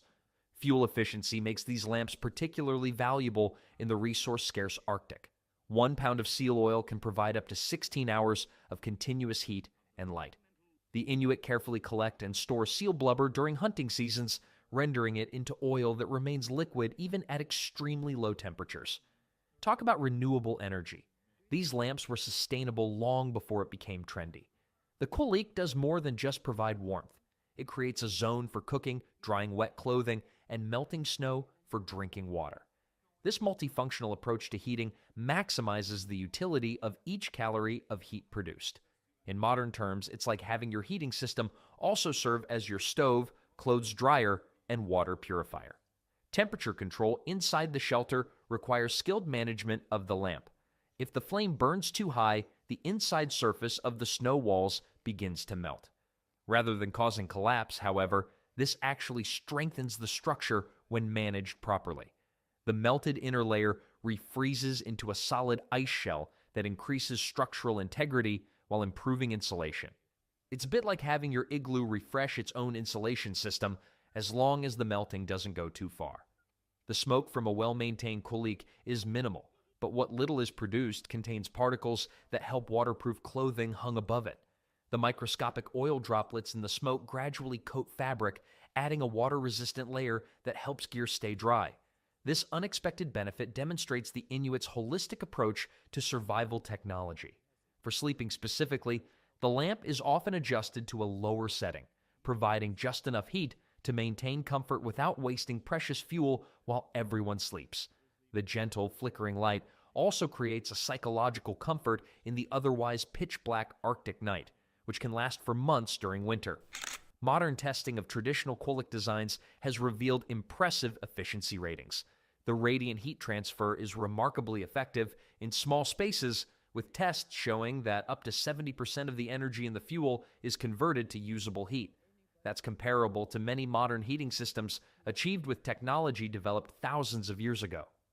The subtle art of wick maintenance becomes crucial for nighttime comfort. Too short a wick produces insufficient heat. Too long creates excess smoke and wastes fuel. Experienced lamp keepers can adjust the wick by feel even in near darkness, maintaining optimal heating throughout the night. Some particularly skilled individuals can even adjust the lamp in their sleep, responding to temperature changes without fully waking. Health researchers have noted that traditional seal oil lamps produce fewer harmful emissions than many other pre-industrial heating methods. The clean-burning oil produces mainly carbon dioxide and water vapor, with minimal soot or carbon monoxide when properly maintained, making it surprisingly health-friendly for an ancient technology. With both breathing techniques and heat source optimized for Arctic conditions, you need to know this next step. Because the difference between sleeping comfortably and freezing can be just a few feet of elevation inside an igloo, The Inuit have mastered the science of sleeping spot selection through centuries of Arctic survival experience. The first rule of igloo sleeping spots: height matters. Cold air sinks and warm air rises, a simple principle of physics that becomes a matter of survival at negative 64 degrees. Inside a traditional igloo, temperature measurements show a remarkable 15 to 20 degree difference between floor level and the higher sleeping platforms. That's why Inuit sleeping areas are always built on raised snow benches. These sleeping platforms are typically built 2 to 3 feet above the igloo floor. The elevation is no accident. It's precisely calculated to place sleepers in the warmest air layer while maintaining headroom below the dome's center. The sleeping platform usually occupies about half of the interior space, with the lower section reserved for cooking, storage, and daytime activities. The sleeping platform isn't just higher, it's also carefully shaped. The surface is slightly concave, creating a shallow depression that helps contain body heat in the immediate sleeping area. The edges are often raised slightly to prevent sleepers from rolling off during the night. These subtle design elements demonstrate the detailed engineering knowledge developed through generations of Arctic living. Distance from the entrance matters too. The coldest spot in any igloo is near the door, where outside air can infiltrate. Traditional designs feature a sunken entrance tunnel that traps cold air before it can rise into the main living space, a natural cold air trap. The sleeping platform is positioned as far from this entrance as possible, usually on the opposite side of the dwelling. Proximity to the qualic, the seal oil lamp, influences sleeping spot selection as well. The platform is usually arranged so sleepers benefit from the lamp's radiant heat without being directly above the flame. This creates a comfortable temperature gradient that keeps the sleeping area pleasantly warm without overheating. In multi-person igloos, sleeping spot assignment follows a practical hierarchy. Children and elders often get the warmest spots, usually the center of the platform and slightly higher sections. Healthy adults might take slightly cooler positions, using their greater cold tolerance to shield more vulnerable family members. Modern temperature logging inside traditional igloos has revealed just how effective these sleeping platforms are. While outside temperatures might plunge to negative 50-80 degrees Fahrenheit, the sleeping platform can maintain temperatures around negative 5 to negative 10. Still cold by most standards, but survivable with proper sleep gear and techniques. The igloo's interior develops its own microclimate zones over time. As warm air from breathing and body heat rises and slightly melts the inner surface of the dome, it creates an insulating layer of still air. The sleeping platform height is designed to position sleepers in this optimal thermal layer, not too low in the cold zone, not too high where excessive moisture might accumulate. The smallest details matter in platform design. The edge closest to the center of the igloo is often slightly higher than the outside edge, creating a subtle slope that helps contain the warmest air in the sleeping area. It's like having a custom-designed heat trap built into your bed. Even the most perfectly positioned sleeping platform works better with the right underbedding. Before setting down sleeping furs, the Inuit typically place a layer of insulating material, often willow branches or dried grass, directly on the snow platform. This creates airspace beneath the sleeper, reducing heat loss to the snow surface below. While modern houses waste energy heating entire rooms evenly, the Inuit focus on creating targeted warming zones exactly where needed. It's like having a smart home temperature system designed by people who couldn't afford to waste a single BTU of heat. With the perfect sleeping platform established, many Inuit add another layer of protection from their companion. The loyal sled dogs that power transportation across the Arctic serve another crucial purpose when the temperatures plunge to their lowest extremes. They become living heaters and sources of incredible insulation. The relationship between the Inuit and their dogs extends far beyond work partnerships into a critical survival bond. Dog fur possesses remarkable insulating properties that make it particularly valuable in Arctic conditions. Each hair contains tiny air pockets that trap heat extraordinarily well, while the outer coat naturally repels moisture. This combination creates an insulation material that remains effective even in damp conditions. Tests have shown that dog fur can retain up to 80% of its insulating value when wet, far superior to most natural fibers. During the coldest nights, Inuit families often invite their sled dogs into their sleeping quarters. The animal's body heat, a dog's normal temperature runs around 101 to 102 degrees Fahrenheit, provide significant warming. A medium-sized dog generates roughly the same heat as a 300 BTU heater, making a team of dogs the equivalent of a modern home heating system. The dogs typically curl up at the foot end of the sleeping platform, creating a living foot warmer that maintains circulation to the extremities throughout the night. This practice benefits both humans and dogs. The humans gain warmth while the dogs receive shelter from the harshest conditions. Beyond using the living animals for warmth, dog fur is collected during seasonal shedding and crafted into supplemental blankets and sleep covers. The soft undercoat fur is particularly prized for this purpose. These blankets are lightweight, yet provide exceptional warmth, with the natural oils in the fur creating water-resistant properties that synthetic materials struggle to match. While sleeping with dogs might seem like a last resort to modern sensibilities, in the Arctic it represents a sophisticated symbiotic relationship that has evolved over thousands of years. The most expensive down comforter from a luxury department store still can't compete with the adaptive heating properties of a few good sled dogs on a minus 60-degree night. While dog fur provides excellent insulation, there is another critical challenge in Arctic survival. In the Arctic, moisture is deadlier than cold itself. When temperatures drop to negative 84 degrees Fahrenheit, any dampness in clothing or bedding quickly freezes, drawing critical heat away from the body. The Inuit approach this threat with almost obsessive attention to moisture management. Sweat is the primary enemy during sleep. Even small amounts of perspiration can reduce the insulating value of fur and clothing by up to 50%. Before bed, Inuit sleepers carefully remove any damp layers and hang them to dry, often near the quillik, where gentle heat removes moisture without causing damage to natural materials. Snow that might be brought in on clothing or gear is meticulously brushed off before entering the sleeping area. Any snow that accidentally makes its way inside is immediately removed rather than allowed to melt into fabric. Modern outdoor enthusiasts have a saying, "You can brush off snow, but you have to live with water," a principle the Inuit have followed for centuries. Breathing adds moisture to sleeping environments too. The average person exhales about 1 cup of water vapor during 8 hours of sleep, enough to dampen bedding if not properly managed. Traditional face coverings direct this moisture away from sleeping furs, and the careful positioning of the body prevents breath from condensing on critical insulation layers. Even eating the wrong foods can increase moisture problems. The Inuit avoid consuming foods that cause excessive sweating before sleep, another example of how their survival approach integrates every aspect of daily life into a comprehensive system. Those fancy moisture-wicking fabrics outdoor companies sell for hundreds of dollars. The Inuit developed better moisture management techniques with natural materials thousands of years ago and never had to worry about the fabric pilling after a few washes. When all else fails against moisture, the Inuit turn to heat, not just for warmth, but as a tool for drying. Long before electric blankets existed, the Inuit mastered a simple yet effective technology for targeted warmth: heated stones. This ancient bed warming method has kept people comfortable through countless Arctic nights. The technique begins with selecting the right stones, typically smooth, dense rocks that can hold heat for extended periods. These rocks are heated near the quillik until they reach the ideal temperature, hot enough to radiate warmth for hours, but not so hot they might burn sleeping furs or skin.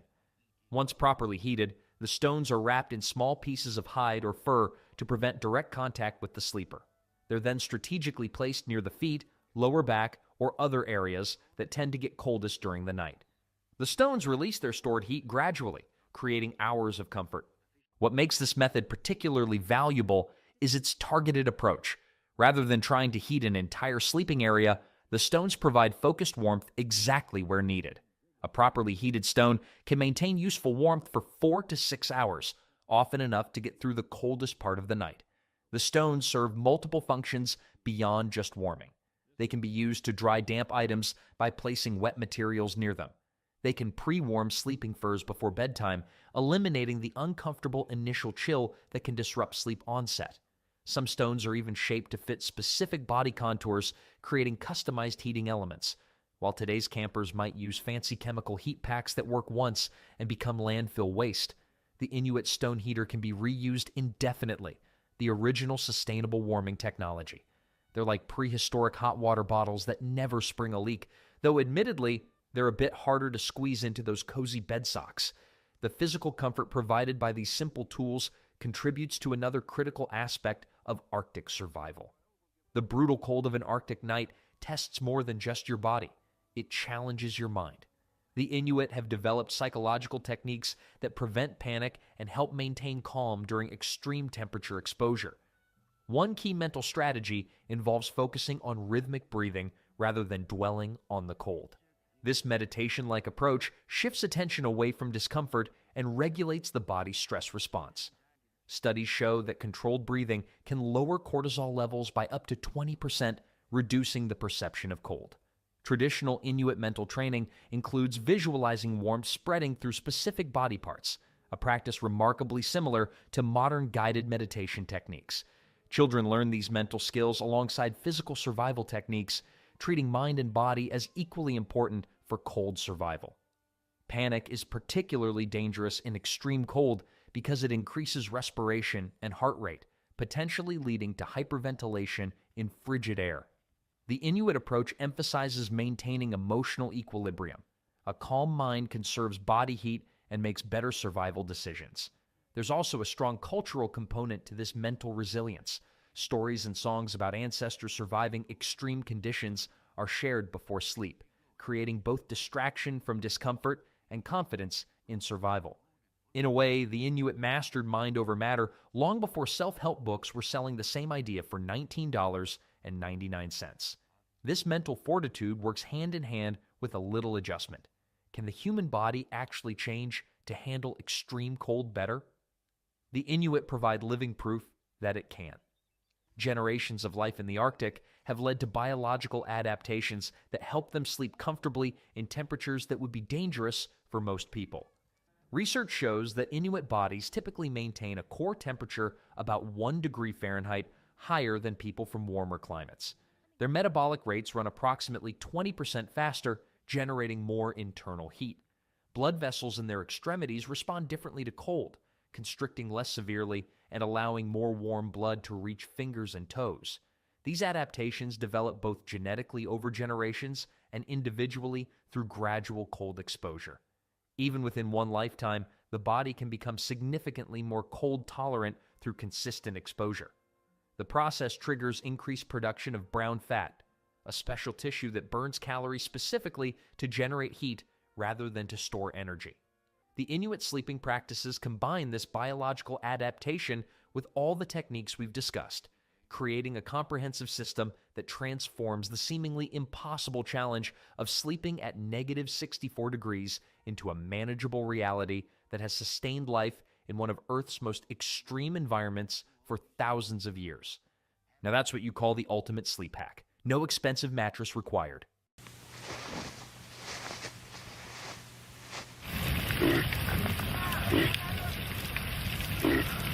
Inuit people didn't survive the Arctic by sitting around. When it was time to hunt caribou, they got up, grabbed their gear, and got to work. No machines, no easy paths, just the land, the cold, and a bow in hand. As I'm standing on a frozen shore, watching as the hunter examines a twisted piece of driftwood that washed up during last night's storm. The cold bites through my layers, but he seems oblivious to it, turning the wood over in his gloved hands with the focus of a jeweler inspecting a rare diamond. He smiles suddenly. He's found something promising in this piece of spruce that traveled hundreds of miles from southern forests to reach this treeless Arctic coast. "Good wood," he says simply, tucking it under his arm as we trudge back toward the settlement. Back in his shelter, I watch as he gets to work. From a sealskin pouch, he pulls out tools, some made from sharpened stone, others from scavenged metal traded from passing ships. While I still struggle to assemble furniture that comes with step-by-step instructions, he's about to craft a lethal weapon from beach trash. "First we find the bough inside the wood," he explains, running his finger along the grain. "It's already there. I just need to free it." With methodical patience, he begins shaving down the outer layers. His movements are precise, each cut deliberate. I notice how he tests the flexibility frequently, bending the wood slightly, feeling how it responds. Hour after hour passes, and I'm amazed at his focus. The hunter works with a rhythm that speaks of decades of practice. When I ask about certain cuts he makes, he explains how different parts of the bow serve different purposes. The middle section, the handle, must be thick and sturdy to withstand the grip of the archer. The limbs need to taper gradually to create the perfect balance of strength and flexibility. Too rigid and the bow might snap when drawn. Too flexible and it won't deliver enough force to the arrow. Wood tells you what it wants to become, he says, holding the bow up to his eye to check its symmetry. Listen with your hands and it will speak. By the next morning, the bow's basic shape has emerged. I can see now that he's creating what he calls a recurve design, where the tips curve away from the archer. He explains that this stores more energy in the bow, giving it extra power despite its relatively short length. He's basically invented an energy storage system thousands of years before Elon Musk thought it was cool. The wood alone isn't enough for a powerful bow. The hunter applies thin strips of sinew tendons from caribou legs to the back of the bow using a glue made from boiled fish skin. These natural fibers, when dried, contract and add tremendous pulling strength to the bow's power. In southern lands, they have trees everywhere, but must search for good bow wood, he tells me, while wrapping the sinew carefully around the bow's limbs. Here, we have little wood, but make it strong with what the caribou gives us. Everything connected. Now we need string, he says, reaching for a small bundle of dried caribou tendons hanging from the wall. His wife joins us, moistening them slightly, then skillfully splitting them into thin strands. Her fingers twist them together to form a strong cord. Your sweatpants drawstring breaks after 2 washes, but this will last for years in Arctic blizzards. While she works on the bowstring, the hunter crafts arrows from straight shoots of Arctic willow. For arrowheads, he uses pieces of caribou antler soaked in seal oil.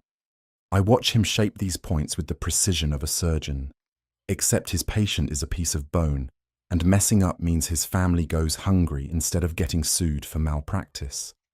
The final touch comes when he attaches feathers to the back of each arrow in a slight spiral pattern. Makes the arrow spin, he demonstrates. Flies straighter this way. They figured out arrow aerodynamics through trial and error, while NASA needs supercomputers and wind tunnels to do the same thing. Before considering his work complete, the hunter tests the bow thoroughly. He strings it, running his fingers along the taut line to check for weak spots. He tests the draw weight by pulling the string back repeatedly, making minor adjustments to the limbs as needed. Each arrow is inspected, balanced on a fingertip to ensure it will fly true. When he's finally satisfied, he nods and places it carefully against the wall. Tomorrow we hunt, he says, with quiet confidence. But getting close to caribou, that is the real challenge. As the Arctic night deepens outside, I wonder what new skills I'll witness when we venture onto the tundra at dawn in search of the ever-cautious caribou. Dawn breaks across the tundra as I follow the hunter away from the settlement. The newly crafted bow is slung across his back, arrows carefully arranged in a sealskin quiver.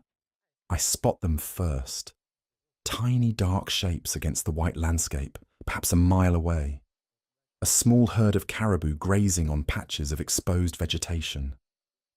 Now comes the hard part, the hunter whispers. We must get close, but caribou have better noses than my mother-in-law. I laugh at this unexpected joke, but quickly stop when he glares at me. Apparently, noise discipline starts immediately. Before moving forward, the hunter takes a pinch of snow between his fingers and releases it into the air. The fine particles drift slowly southeast. He nods, satisfied, and begins to lead us in a wide circle around the herd. We must approach from downwind. Caribou can smell humans from half a mile away if the wind is against us. For the next 2 hours, we make painstaking progress. The hunter moves only a few steps at a time, then freezes completely, watching the animals for any signs of detection. My boot crunches through the snow crust with what sounds like a deafening crack. The hunter winces, but the caribou continue grazing. Step like this, he demonstrates, rolling each foot from heel to toe with incredible gentleness. The snow has a voice, and you are making it shout. I notice that the hunter is careful about his breathing too. Each exhale creates a visible cloud of vapor. He's breathing shallowly through barely parted lips, minimizing the visibility of his breath. The white caribou hide clothing we're wearing now makes perfect sense. Against the snow, we're nearly invisible from a distance. If this guy ever decided to play hide and seek, the other players would literally die of old age before finding him. The hunter points to the led caribou, a large bull with impressive antlers. "Watch his ears," he whispers. When they stop moving and point in one direction, he has heard something strange. When his head raises high and freezes, he has smelled something. Learn to read animals, and you will know if they have detected you. I observe the herd more carefully now, noticing how they move together, yet remain independent. Some graze while others stand guard. They rotate these duties seamlessly, creating a living security system that has evolved over thousands of years. Every few minutes, different animals raise their heads to scan the surroundings, making a continuous approach almost impossible without perfect timing. As we get closer, I notice how the hunter is careful not to look directly at the caribou. "They sense eyes watching them," he whispers. "Look to the side. Use the corner of your eye." The morning sun glints off the snow, creating a dazzling brightness. The hunter pulls a thin strip of bone from inside his parka, an ancient version of sunglasses with narrow slits carved through it. Without this protection, snow blindness could develop within hours, leaving a hunter helpless on the open tundra. Each movement forward requires careful consideration. When one animal raises its head to scan the horizon, the hunter freezes mid-step, becoming as motionless as the rocks scattered across the landscape. I try to mimic his stillness, but my muscles begin to tremble from holding an uncomfortable position too long. "Patience," he whispers when the caribou returns to grazing. "Hunters who rush go home hungry." After another hour of this agonizingly slow approach, we've managed to close the distance to about 70 yards. I'm shivering uncontrollably now, partly from cold, but mostly from trying to hold uncomfortable positions for so long. My legs have gone from painful to numb and back to painful again. Meanwhile, the hunter looks like he could remain frozen in this position long enough for archaeologists to find him next century. The herd begins to move slightly. The hunter makes a quick decision, gesturing for us to change direction to intercept their movement. We crawl forward on our stomachs now, the cold snow pressing against my chest and face. Finally, we reach what the hunter deems the perfect position, a small rise with a few scattered rocks that provide just enough cover while allowing a clear shot. The closest caribou is now about 50 yards away.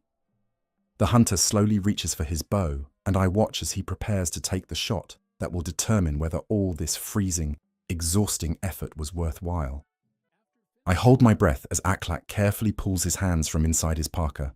The temperature must be at least 30 below zero, yet he needs bare fingers to shoot the bow effectively. I've spent all morning struggling just to keep my toes from freezing inside my modern boots with chemical heat packs. "Watch," he whispers, seeing my concern.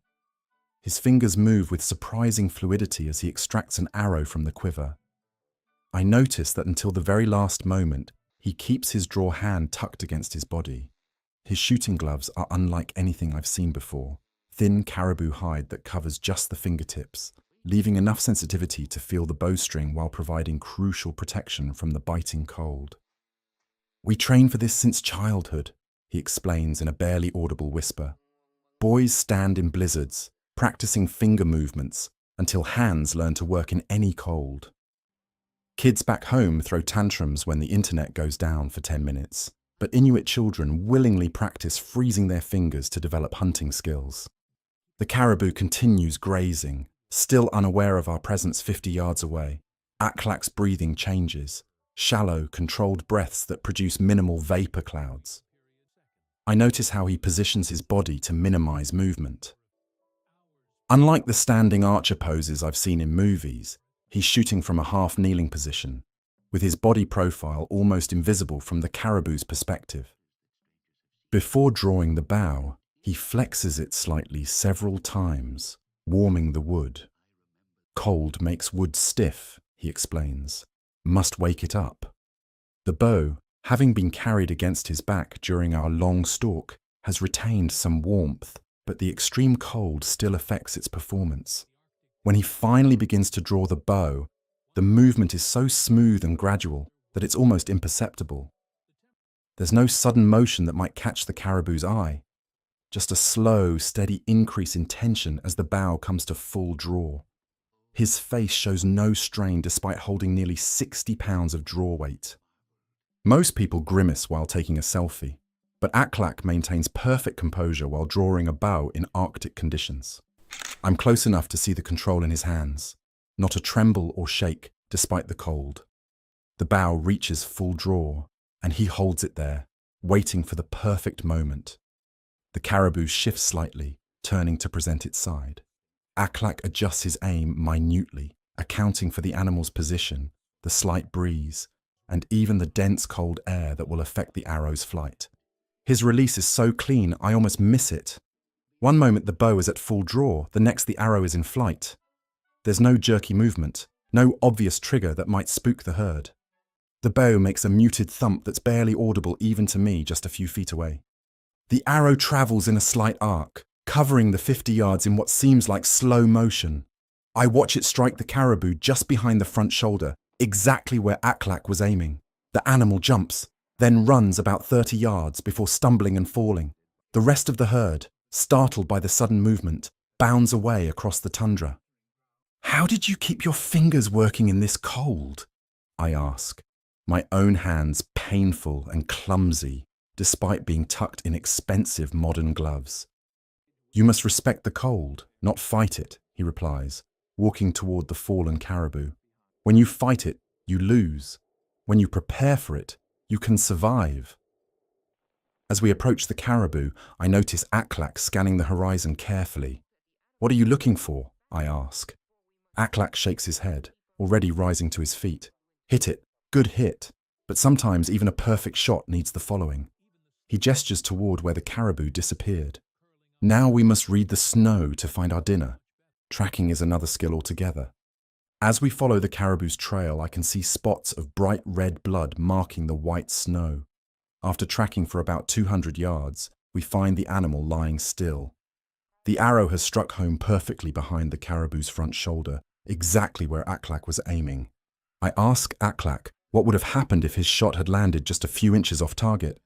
His normally stoic face shifts slightly, a grimace that tells me we're entering a topic every hunter takes seriously.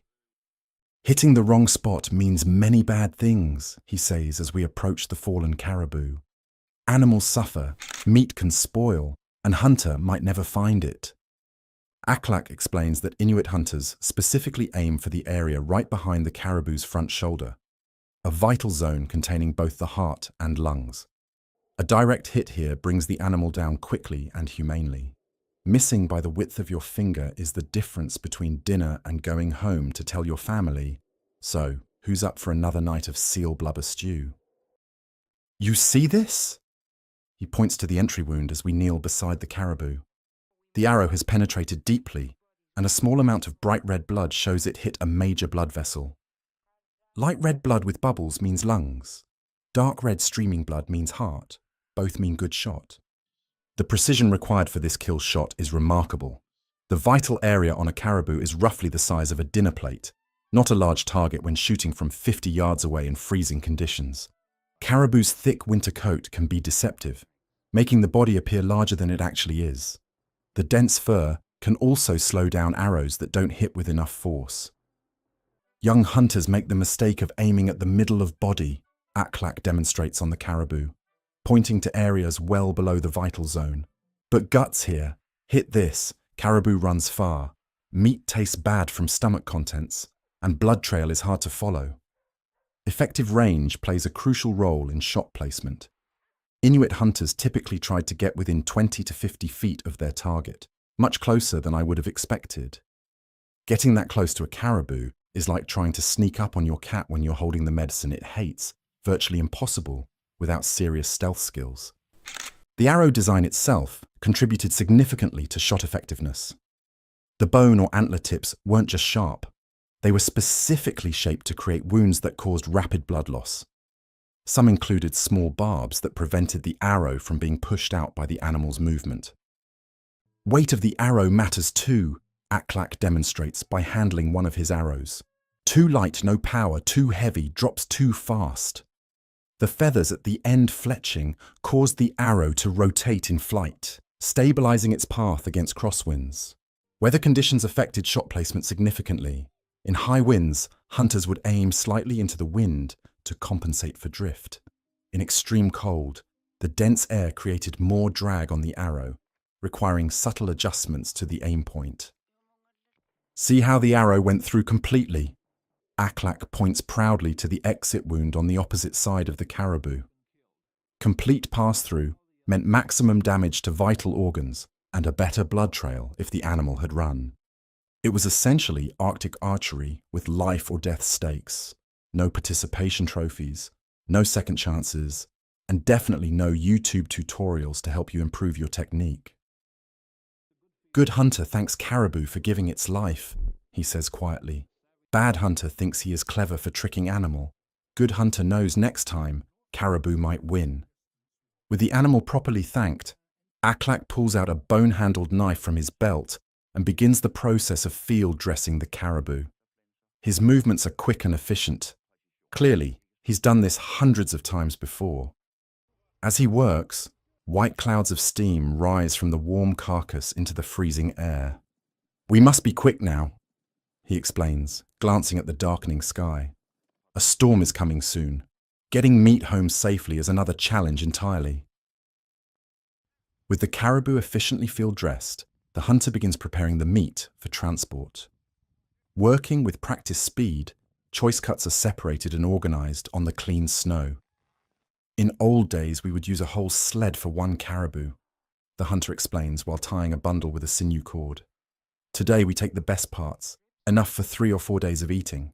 We'll come back tomorrow for rest if the storm allows. This selective approach makes sense when looking at the sky. Dark clouds build on the horizon as the wind picks up. Snow crystals dance across the ground's surface, driven horizontally by the strengthening wind. How far are we from the settlement? I ask, having lost all sense of direction during our winding hunting route. 4 miles, maybe 5, replies the hunter while loading the last meat bundle onto a small, collapsible sled assembled from pack materials. Not far if the weather is good. Very far if the weather is bad. Arctic math is different. 1 mile in a storm equals 10 in sunshine. A bundle wrapped in hide becomes my burden to carry. The meat weighs surprisingly heavy, around 30 pounds. No path exists. No trail markers, just a vast white landscape stretching everywhere. How do you know which way to go? I ask while following behind. The hunter points to subtle features invisible to untrained eyes.